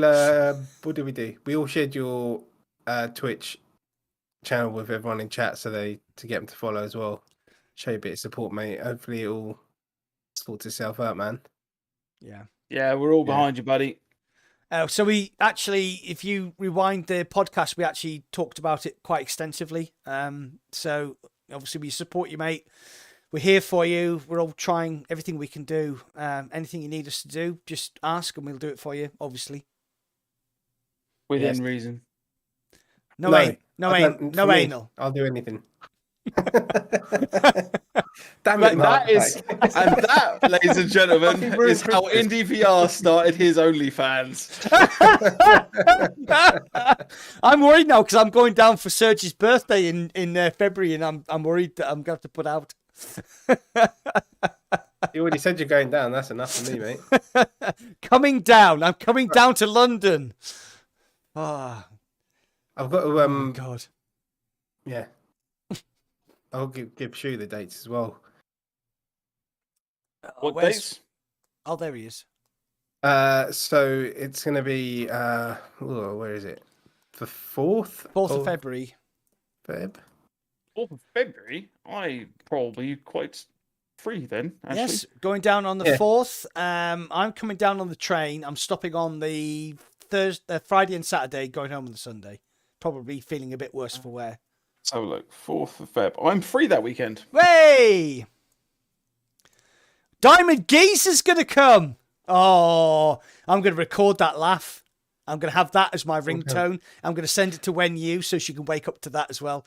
Honestly, Diamond Geese's laugh is the best in the world. It's like, It's just crazy. What's the Among Us VR live stream? Crazy. Oh. I think, Diamond. Let me know, mate, if you're in London, because I need to get numbers, because it's going to get out of control. Send me an address so I can work out whether I can actually rock up at yours in the van, mate. Yeah, just park up anyway. Who cares? It's fine. Well, it's more of whether or not you're in the exclusion zone or not. Yeah, because he's a polluter. I am. No, I'm not in the exclusion. There's no kind of exclusion. Sweet, I'm right? That's cool. I'm gonna come stay in the van. Happy days. I'm not in London. Yeah. Yes. You get to see how much Shuey can drink in a very short space of time. Nice. Yeah. They're excellent. There's a you can park any. How big? Like, what is it? Like a big camper van? It's a big transit, mate. You do realise we're talking about going to your birthday party on a podcast? It's an actual let's tell the story, guys. Yeah. It's going to be like 600 people. We get carried away, guys, because the thing that you guys don't realise is we're all actually kind of like we're mates in behind the scenes. Yeah. And so we have a couple of drinks and we're just like, oh shit, we're live. But actually, we'll just talk to each other because after we're done here as well, like we'll still sit and chat for another hour. Like, maybe we should do the podcast after. The after, which gets really weird. The afterlife of the podcast. Afterlife, yeah. Oh my God. Right, next subject, guys. Sorry, 1 second, guys. VR Realm said they have said it's not coming back when it was reviewed by a human. He's waiting for an email for more information now to see what breached it. What the actual fuck? He'll share more when he finds out an email. It's been reviewed by a human being, and they've still said. So what the? Somebody doesn't like furries or something. It's like This is one of the things we talked about, is that somebody will have been offended by maybe your avatar or something, and they've reported you. This is the only thing we could think of, because obviously your channel hasn't been hacked, and unless it was like a sexual comment on your chat, but then I get sexual comments on my chat all the time. So only from me. Yeah, usually from you, or like a sex chat bot or something like that. So that's really weird that I don't get it, mate. When reviewed by a human, mate, that sucks, man. That's crazy. Because I didn't see that particular video, so I don't. But I think Paul said it's with, I've forgotten who it was, but some pretty big people on YouTube and stuff who have clean content, and it's not like anything bad, like any swearing or anything. I don't think would have been in it. Or yeah, I mean, I don't get it. When we posted on Twitter, I mean, you had a lot of support from, like, obviously the UK VR community. So we're talking like, like Beda Benju and Steve Knows and Mike and everything. So, and they have contacts in YouTube. So I don't understand what's going on, mate. I'm really sorry about this. I don't know how to help you. I mean, compared to those guys, we're minnows, and it could happen to us. Yeah, which is fucking frightening in the first place. Yeah, so. Yeah, we were talking about that as well. Like, it just happened to anyone. So what we'll do, Paul, is we'll get you on the podcast in the new year, and we'll talk about it, mate. That's all we can do, I think. Yeah. Hopefully there's a resolution somewhere. Yeah, in some way, shape, or form, mate. Yeah, man. You can put your case forward. Anything we can do to help. Honestly, it's fucking crazy. He's saying there's he just needs to see what video it was, apparently, and then he can go from there. It's insane when you think about it, isn't it? Right? This in the YouTube world, you can stick a video on there where it is quite literally an entire movie, right? An entire film, and you won't be able to monetize it because it'll be owned by somebody else, and it will probably stay there for a fair while, right? Or you can stick back-to-back songs from a Spotify playlist of the best artists around, and once again, you won't be able to monetize it, but it'll stay there. But somehow he has one bad thing happen on one video, and his entire channel gets taken down. Seems like bullshit to me. Yeah, it does. So, if anybody is into YouTube and you know who Aussie Man, everybody know who Aussie Man is? Yeah, I know Aussie Man. Okay, so Aussie Man's last video was basically a load of models wearing sellotape as bikinis. So it was basically just a load of naked women walking down a catwalk. So if that's not sexual content, and I'm not saying that it should be banned, because obviously he does like a funny... It's a parody, yeah. Yeah, stuff like he does. But if anybody was going to get banned for sexual content, there were naked women walking down a catwalk while he did a very funny Aussie Man over the top. So that... It's like those women were naked, so how could that not be sexual content? Like we need to just everyone move on to DTube, mate. Like start ignoring YouTube. Just everyone move to DTube. And yeah, there's no bans on DTube. What's DTube? DTube is a decentralized blockchain version of YouTube. Where there is no oversight. Like, don't get me wrong, it sounds like the Wild West of terrible places. Great for me. What am I doing away? So DTube it's blockchain, it's decentralized, and there's no moderation. There is no algorithm. So basically, it's sort of self-moderated by the people. You don't need to get. It's kind of like Reddit in a way. You don't need 1,000 subs to monetize, because every upvote you get monetizes the video. Okay. Oh my god! But it pays you in a terrible crypto. Yes. Yeah, it doesn't pay you in Bitcoin or Ethereum or even Doge. It pays you in Dcoin, which is probably going to die very, very quickly. But yeah, I was only learning about this today. It's a crazy idea. And then you get all the praises on. Right, moving on quickly because we've gone down the rabbit hole. I'd like to talk about the VR Game Awards, please. Yes, the VR Game Awards. Yeah. So back to what we should be doing. Sorry. Back to what we should be talking about. Was it the Pico 3 one, right? Pico Neo 3. Pico Neo 3 won the Hardware Award of the Year. Okay. And was the show sponsored by Pico? Oh, I don't know. I don't think so. I heard that it was. Quick Google. Do a Google. I heard it. Well, I don't know. Somebody said something. I'm going to say something here, and if when you're still watching, the Pico Neo 3 link was a crock of garbage. It was launched with a very, very bare bones UI. It didn't the Wi-Fi didn't work. The link didn't work. It was just a bad headset. Standalone was okay. Tracking was okay. It wasn't brought to you. It wasn't sponsored by Pico. No, I didn't think so. My bad. It was brought by AIXR. The controllers were crap.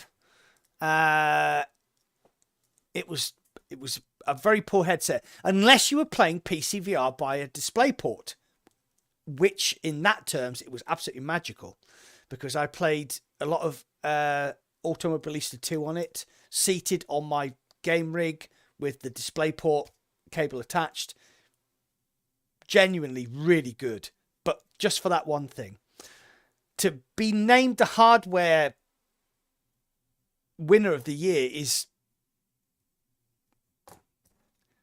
It makes me think that they lose their... They've lost their... What's the word I'm looking for? Come on, people, help me out. Sorry, I'm not good right now. I'm kind of zoned because I'm actually reading the different categories and the winners. And they're kind of mind-blowing. Yeah, they are. Right, so should we start from the top? VR Content Creator of the Year, Habby. That's fine. Maybe, yeah. Yeah, that's okay. Habby147, he was a good guy. Bear in mind that the finalists included Between Realities, Cass and Carrie, Gamertag, Karen X Chen, I don't know who that is.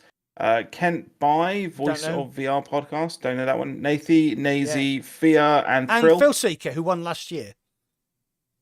Yeah, like... Habby is a great creator. I love watching his content. I'm not sure what it is about his content that I like so much. I genuinely can't point it out, but I cannot stop watching. Yeah. So Hardware of the Year was the winner was the Pico Neo 3 Link. Okay, right. So when you actually look at what it was up against, like there's nothing phenomenal here. Vive Flow was a mistake. The Vario Aero is too expensive. The X-Tal was like £8,000.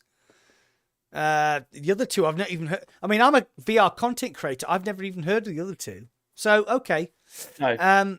Moving on swiftly. I've got a Pico Neo 3 Link. Here it is, right here.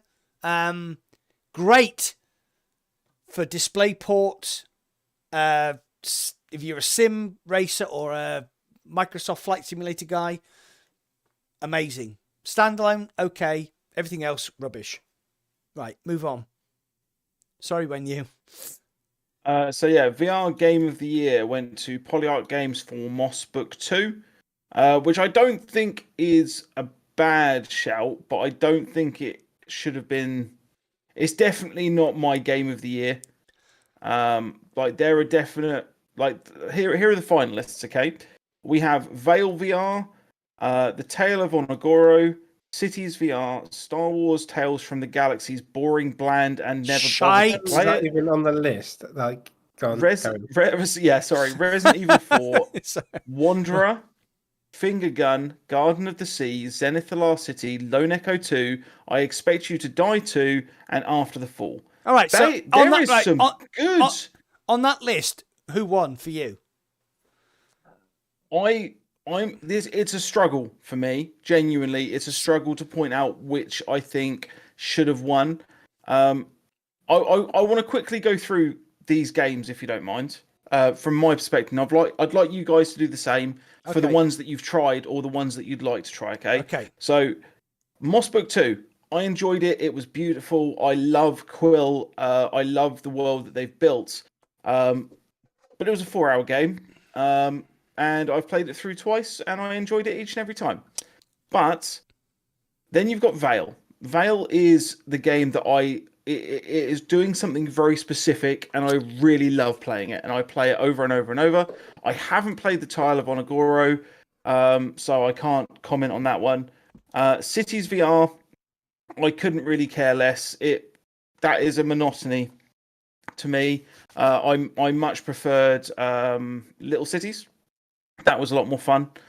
Star Wars, I think it was. This is not a game; it's an experience. Yeah, absolutely. Resident Evil 4 was an amazing game. It was really good.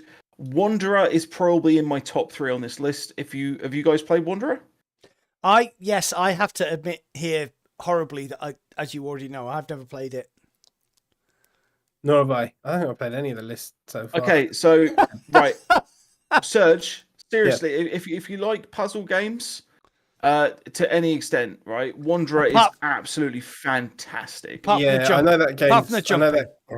I know that game's Yeah. epic. It's like one of those games I'm saving, but I don't know for when. So I should just play it. Yeah, no, it is. Wanderer is absolutely fantastic and did not get anywhere near enough marketing and fanfare that it should have. I haven't played Finger Gun, but it looks pretty cool. Garden of the Sea was incredible for me. It was so chilled out to the point where, like, my wife doesn't play VR, but she played the Garden of the Sea to death. Like, it is Animal Crossing in VR. It was great. Zenith, I think, should have had a better shot at the top title than what it got. It should have released better. It should have released better, but they've just released a big update as well, or a big update is on the way. So yeah, I think that should have probably had a better shot. Lone Echo 2 was I'm assuming Max Game of the Year. And I really enjoyed Lone Echo 1. I'm still yet to play Lone Echo 2. I own it. It's on my list of finding time to play it. I Expect You to Die 2 was fun, but I definitely don't feel like it should be on the list here for me. And After the Fall, out of all of these, is probably the one that I have spent most time playing. Okay, so if you were going to... Right, so I'm going to do the same as you. I'm going to go back through the list. But After the Fall is clearly the most amount of time I've spent playing a game this year. So does that make it Game of the Year? I mean, I just mean it's the most amount of time I've spent playing a game on this list. It's not the most amount of time I've spent playing a game, because that would definitely be Contractors. So what do you think, Serge? Well, that's not a new... Yeah. Oh, that you and Fitz and Tassos, yeah. Okay. Yeah. So, Serge, go through that list and just, like, pick up the ones that, like, speak to you. Okay. Name the one that you've played. Sorry, I'm trying to find it. Hold on. Okay, After the Fall, well, the last City Zenith. Okay, I got it. Okay, go.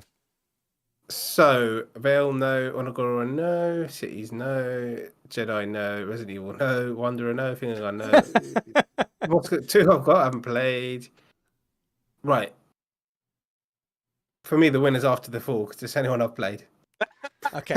Amazing. Okay. Amazing. Right. Well, I'm an indie wanker. Sorry. You got to remember that Indie's channel is built around playing indie games. Right. So I'm going to start from the top.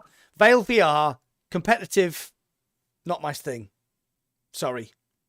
I'd rather play Contractors. Tales of Oligoro, no. Cities, I didn't play it. Tales from the Galaxy's Edge, wouldn't shit on it. Sorry. Just... Right. Okay. Resident Evil 4, another... reboot of Resident Evil 4. Great game, but under reboot. Wanderer, I didn't play it. That's the one I'm really annoyed about. Because I think that could have been really good. I didn't play it. Finger Gun, didn't play it. Garden of the Sea, didn't play it. Zenith played quite a lot.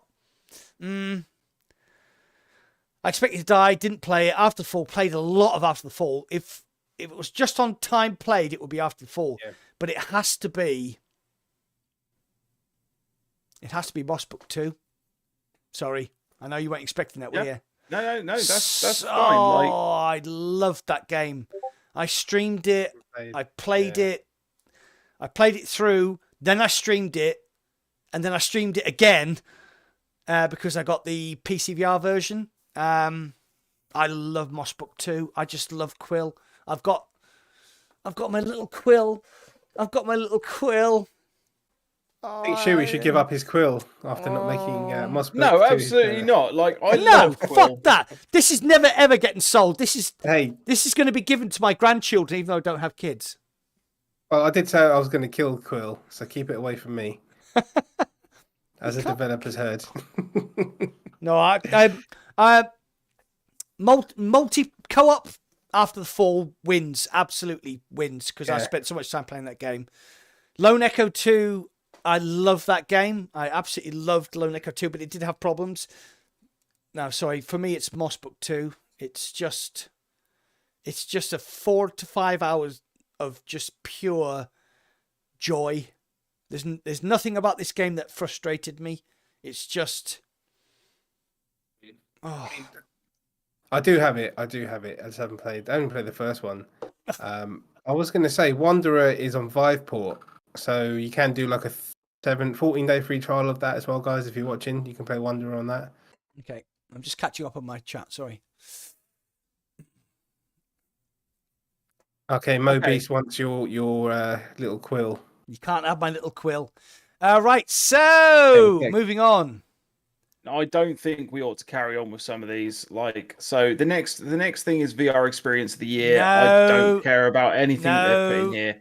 VR Film of the Year. No. I don't particularly care about VR films as they stand. I like some things, but not really. VR Marketing of the Year. Who gives a fuck? Shall we move on? Rising. We should do the award, shouldn't we? We should do, VR awards. The Honest VR Awards. That was shit. So there's two more things we'd like to talk about, but one of them is quite important, and that is that the podcast is in the new year. The podcast is moving. So it's moving to the US. It's moving to the US. The podcast. We've been sponsored by Oculus, and they're paying for our studios and everything. And Pico. We've been sponsored by a company that no longer exists. Oh shit! Okay, Mindex. Right. In all serious, guys. Right. So,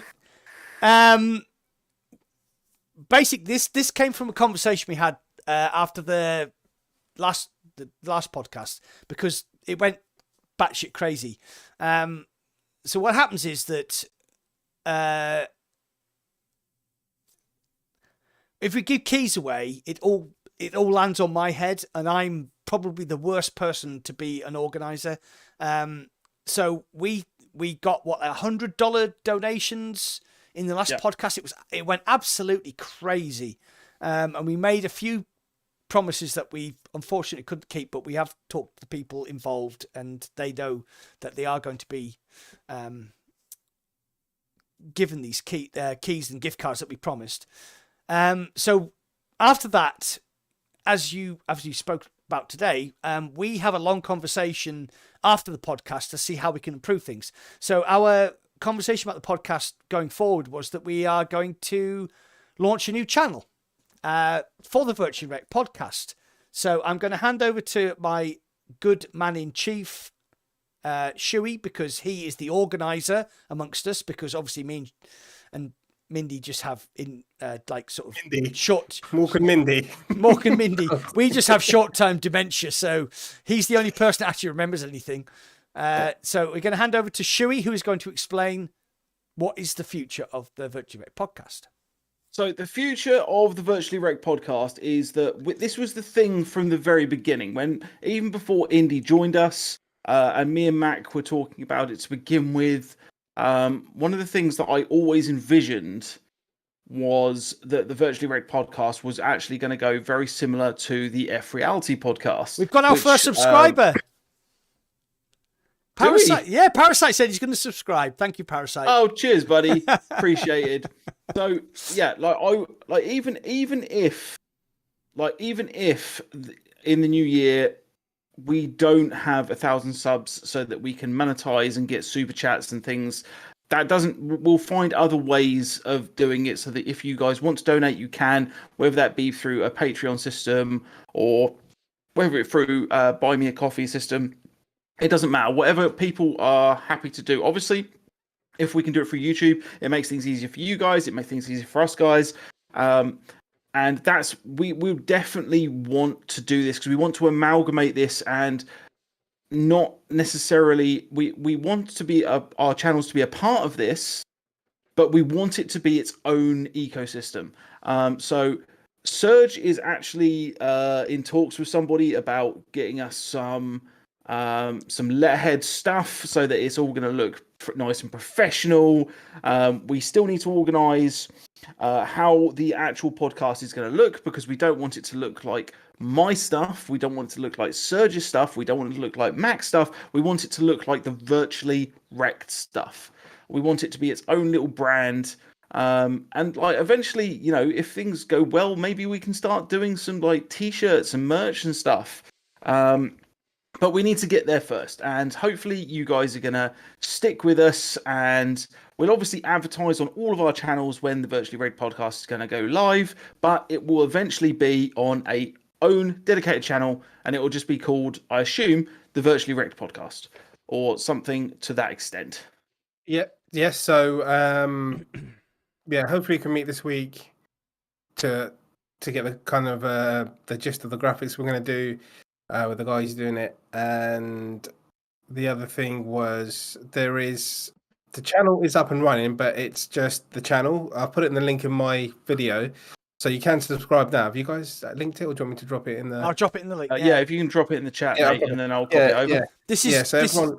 This is early days. This is early days, mind. Yeah. So it's all. Yeah. So like we haven't got the graphics. We haven't got anything yet, but it's just the channels there. We've done a Discord and other bits and pieces, but we just want to get the graphics done and then start pushing it to people just so you guys can jump aboard. Let me put that in. I'll stick that in the chat. Yeah, butter something. We can obviously do an OnlyFans. We can do an OnlyFans podcast. Hold on. No. We'll get banned. I don't want to see that. Oh no, I missed it. Old man's nipple. Old man's nipple. Don't do it again. Fucking hell. Yeah. So did Mac show his pepperoni again? The reason we did this. So, like, I'm going to speak from the heart here. So I've known Surge for about 3 years now. We started playing Population 1, and we just bonded. I met you one day randomly, didn't I? In a Population 1 lobby, and we got on really well.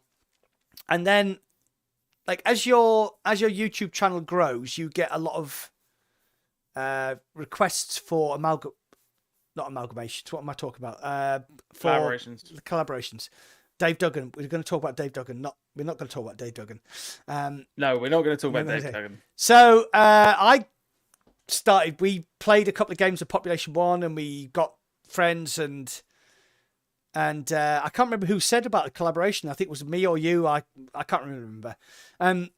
So I said, well, we'd do a chat on Discord, and I mean, Shuey knew this was an interview because you did. You admitted afterwards. Yeah. It's like, it's an interview because you get invitations to do collaborations, but if there's no spark, then there's no point in doing it.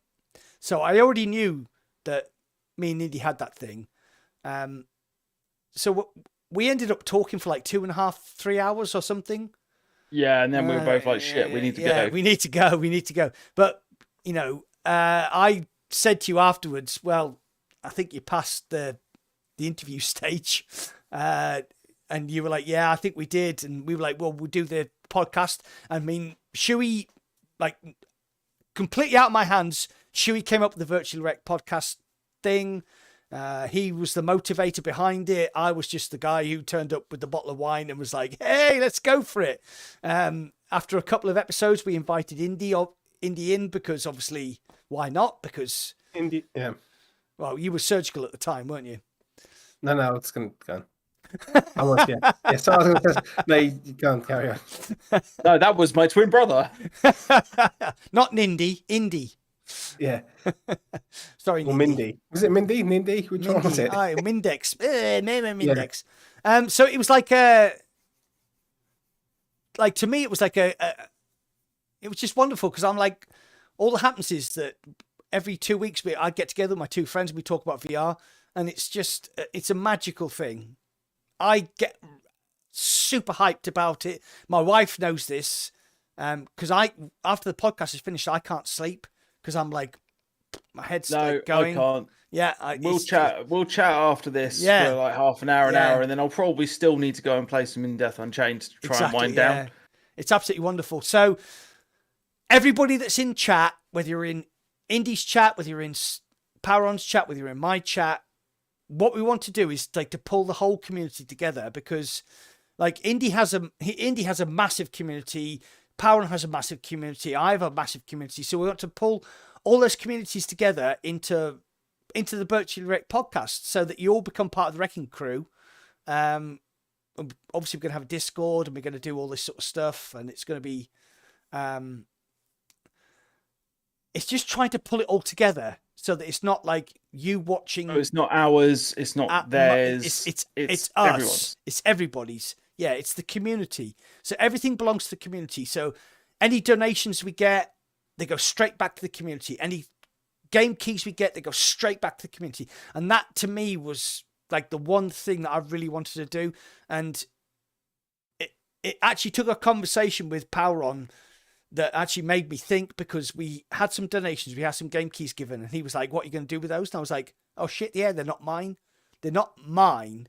They belong to us. They belong to the podcast. They belong to everybody that's watching. They belong to everybody that's commenting, and they belong to all three of us. And that was like, it actually took me a while. I actually had to sit down and think, oh fuck, we've done something here which is pretty incredible. We've got this community, and it's incredible that we've done this. I mean, we've already, it's like, this is not even our first year, really, is it? We haven't been going for a year yet. We're nearly there. I mean, we probably had the first conversation about the podcast about this time last year. So like the podcast was still in like the have a chat and see where things go stages. And now look at it. It's massive. So we're gonna pull it all together. There might be a bit of man stuff. There'll be some snags and getting shit ready. It'll be basically like January this year again. So we've probably got season 125 in a couple of weeks, and that's it. We might take a break for a bit because we need to sort out the shift, because we are going to literally move to the Virtual Reality podcast, and that's it. We're not going to do this on our own channels from now. From episode 25 will be aired on our own channel still, and then episode 1 of season 2 will be on its own dedicated channel. Exactly. Can we have a goodbye party for the next episode? Just get absolutely wankered more than normal. Well, are you going to drink then? Drink something then. I will come in, I will just bring a bottle of rum, and just see how much I can get through in 2 hours. Right, so Is that medical alcohol? Yeah. I think I could find of alcohol in it, that'll do. Right, so we are going to do the Virtually Rek't podcast Christmas special where we get wankered. And you have to join in, Sergio, okay? Fucking hell. Are you sure you want to lose that many subscribers in one hit? Hey, if they don't like it, they shouldn't be here. That's my opinion. Okay. Yeah, no, we'll think of a drinking game. Oh! Chat, come up. Help us out. Help us find a drinking game. A chat drinking game. That sounds so good. I'll tell you what, right? I'll say this here and now. For every donation / any one of us that gets a super chat, any super chats, any subscribers, or not subscribers, memberships to the channel, I will do a shot live on air for that night. God, that could go downhill quite quickly. It doesn't matter if it's $1. It doesn't matter if it's $10. I'll do a shot no matter what. So basically, cheap out for a long time. Cheap out and just do the dollars. Just do the dollars and watch us go downhill. Yeah, Boink, boink, boink. What should we just vomit for the last hour of the fucking podcast? Like, if that's what you're into. Oh my god! So what are we going to call it? The Virtually Rek't podcast. No, we'll call it the Christmas- Literally Rek't. We'll call it the Literally Rek't podcast for that one. 2022, the final podcast on our channels, and then we're moving to the new channel, which is going to be awesome. So yeah, that could be a thing. We could get wankered and then go and play Among Us VR afterwards. Oh, that would be a thing, because I'm really shit at that game anyway.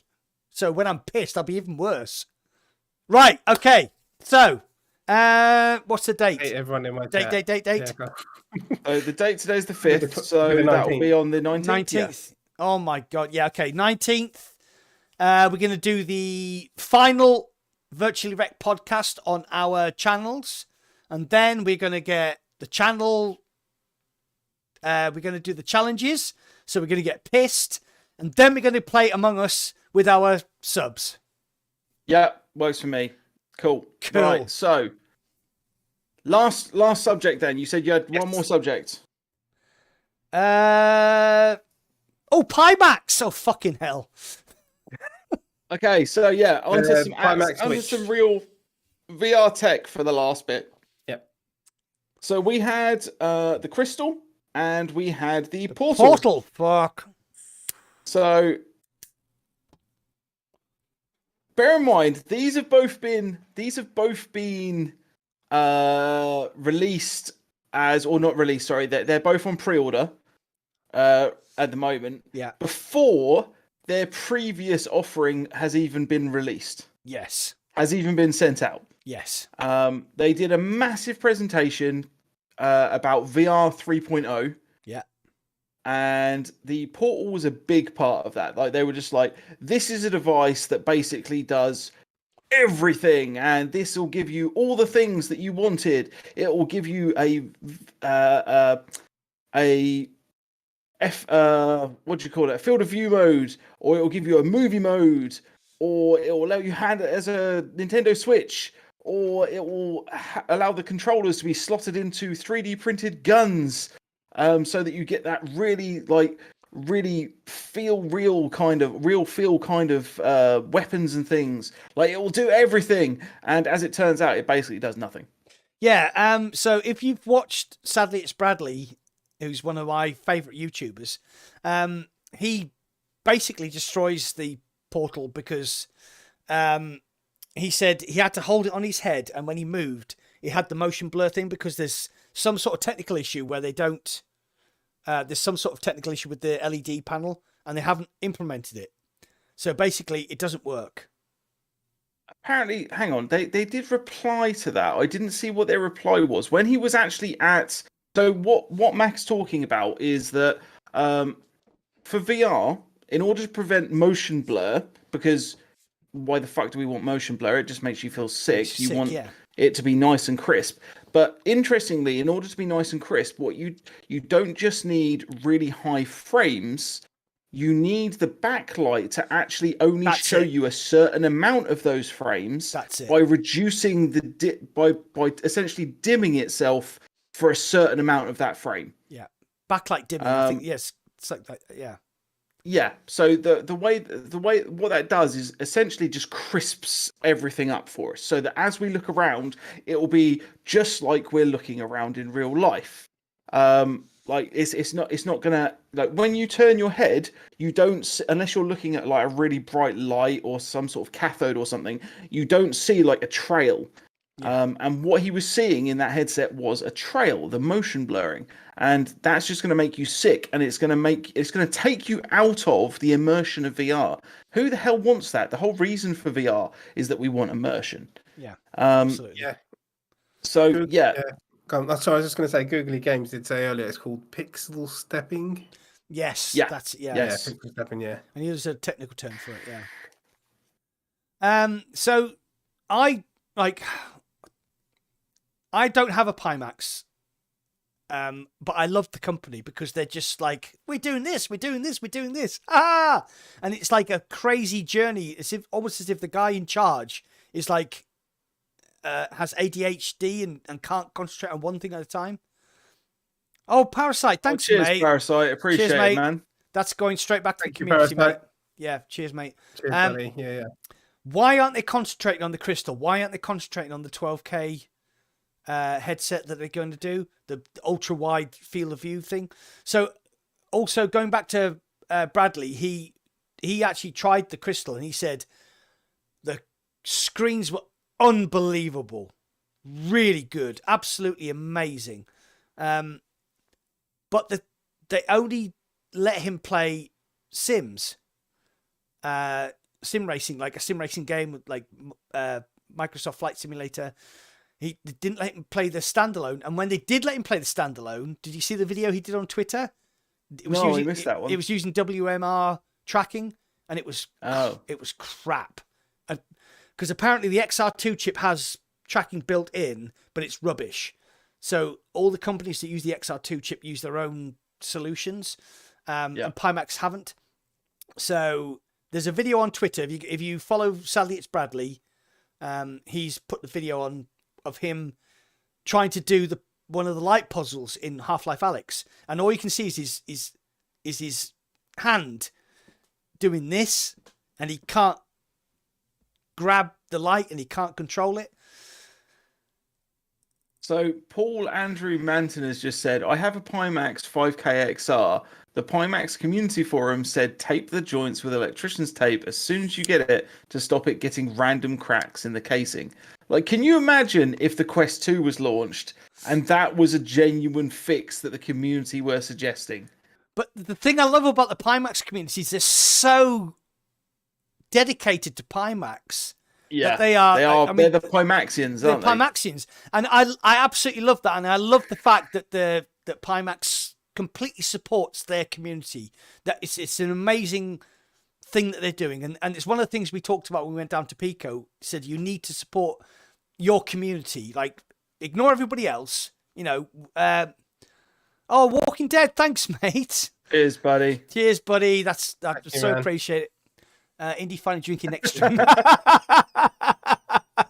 No, I've sacrificed my liver for the good of the podcast.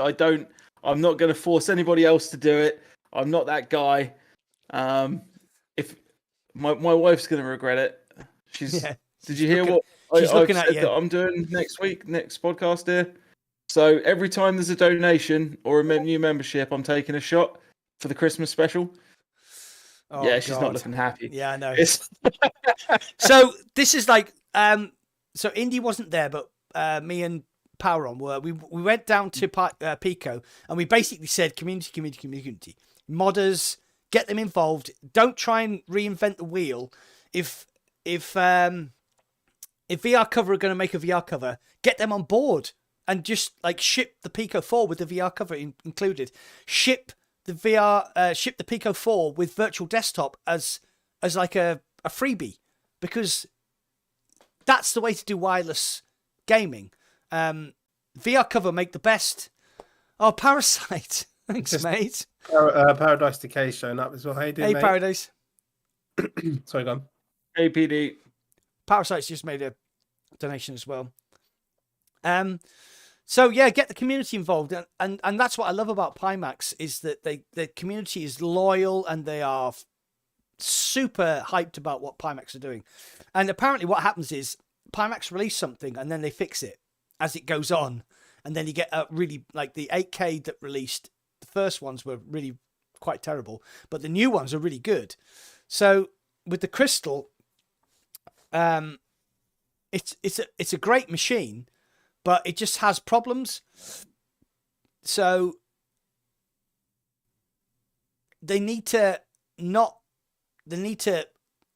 concentrate on one thing at a time. So do the Pimax Crystal, forget about the 12K, forget about the Portal, and just do that right and get it right, and then move on to the 12K, or then move on to the Portal, or whatever you're going to do. I think they're trying to be too many things at once. And they're quite a small company, because in my chat, I know that people have ordered Pimaxes, the Pimax Crystal, and they're like, oh, I'm like 420 on the list. Right, okay. then that means they're only going to sell 420.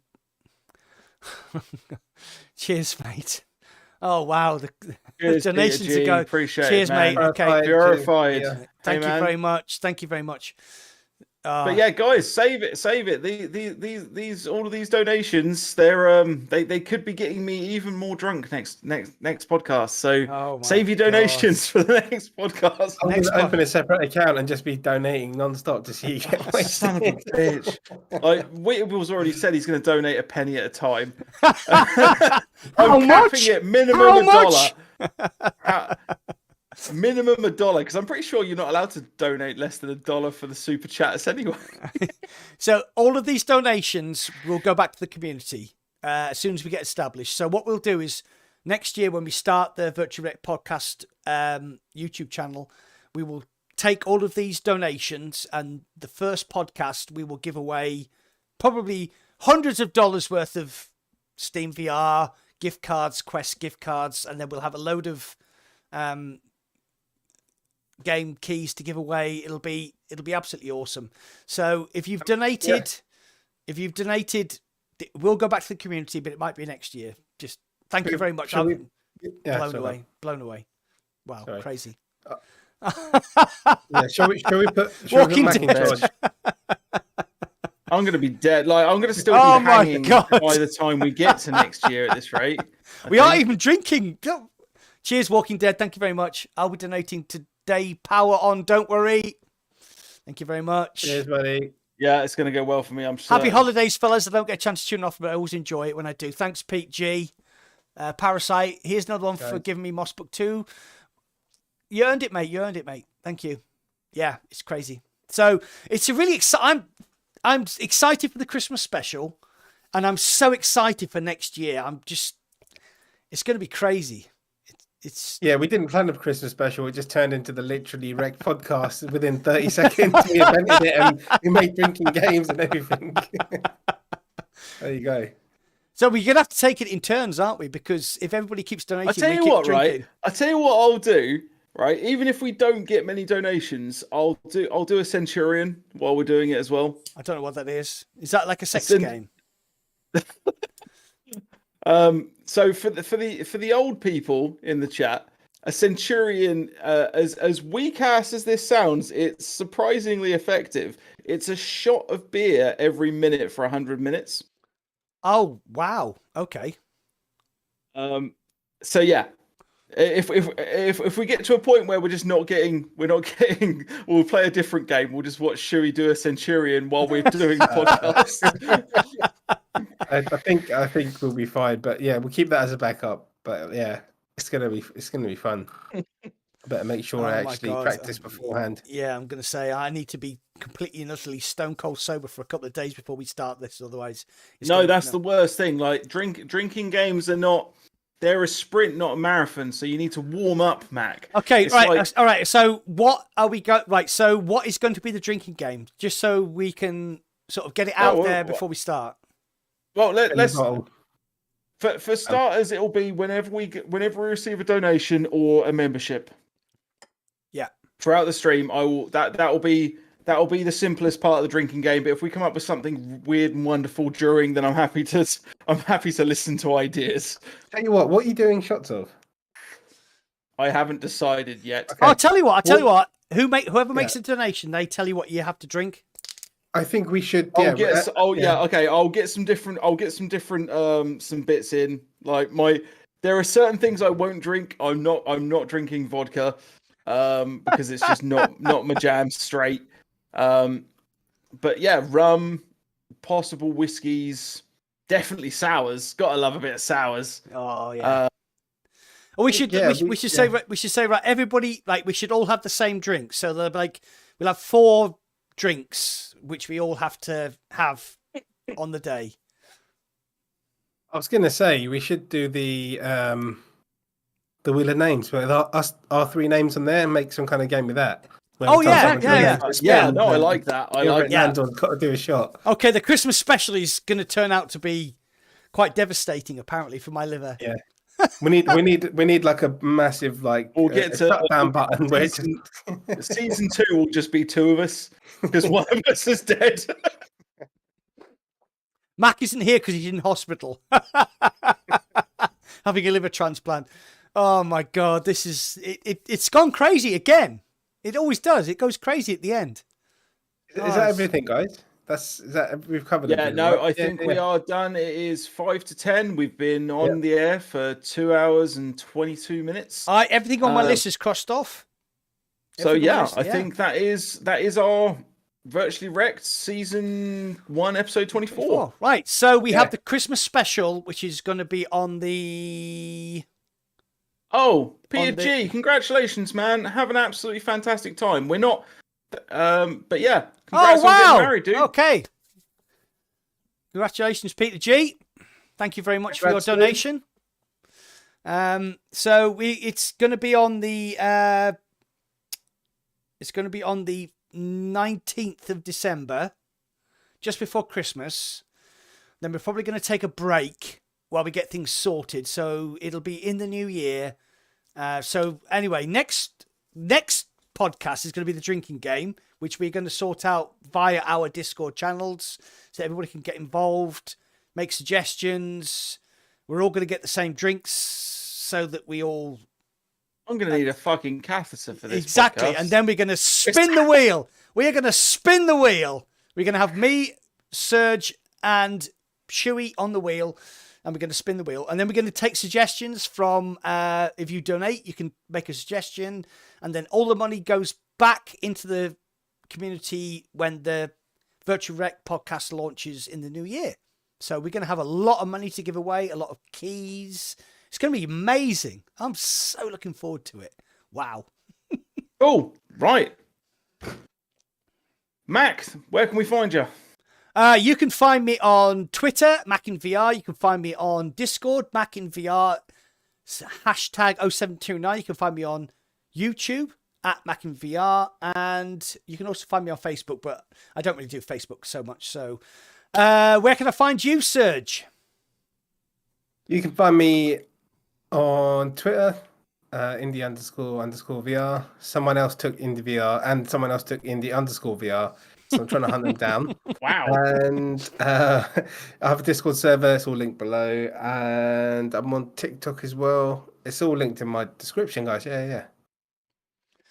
Shuey, right. Where can we find you? You guys can find me primarily on YouTube at Power on VR, on TikTok at Power on VR, on Instagram, Power on VR, like basically everything at Power on VR or some derivative of. It's all linked on the YouTube. We've all got our own Discords, guys, and we will be opening a Discord for the podcast. It's in its own right soon. So yeah, hopefully come find us on all of those. Okay, and when we get to 1,000 subscribers as well, we'll be opening up channel membership on the Virtualy Rek't podcast as well. Yes. Yep. Yeah. Right. It's been amazing, guys. Thank you for joining us. Yeah. Thank you. Great, guys. It's been amazing, as per usual. Right, so let's do this on the actual count of 3, boys. We'll actually end the stream. We won't have this awkward silence where some of us are still on air. Thank you, guys. It's been wonderful. Thank you. It's been wonderful. Thanks for the donations. 3, 2, 1, and we're out.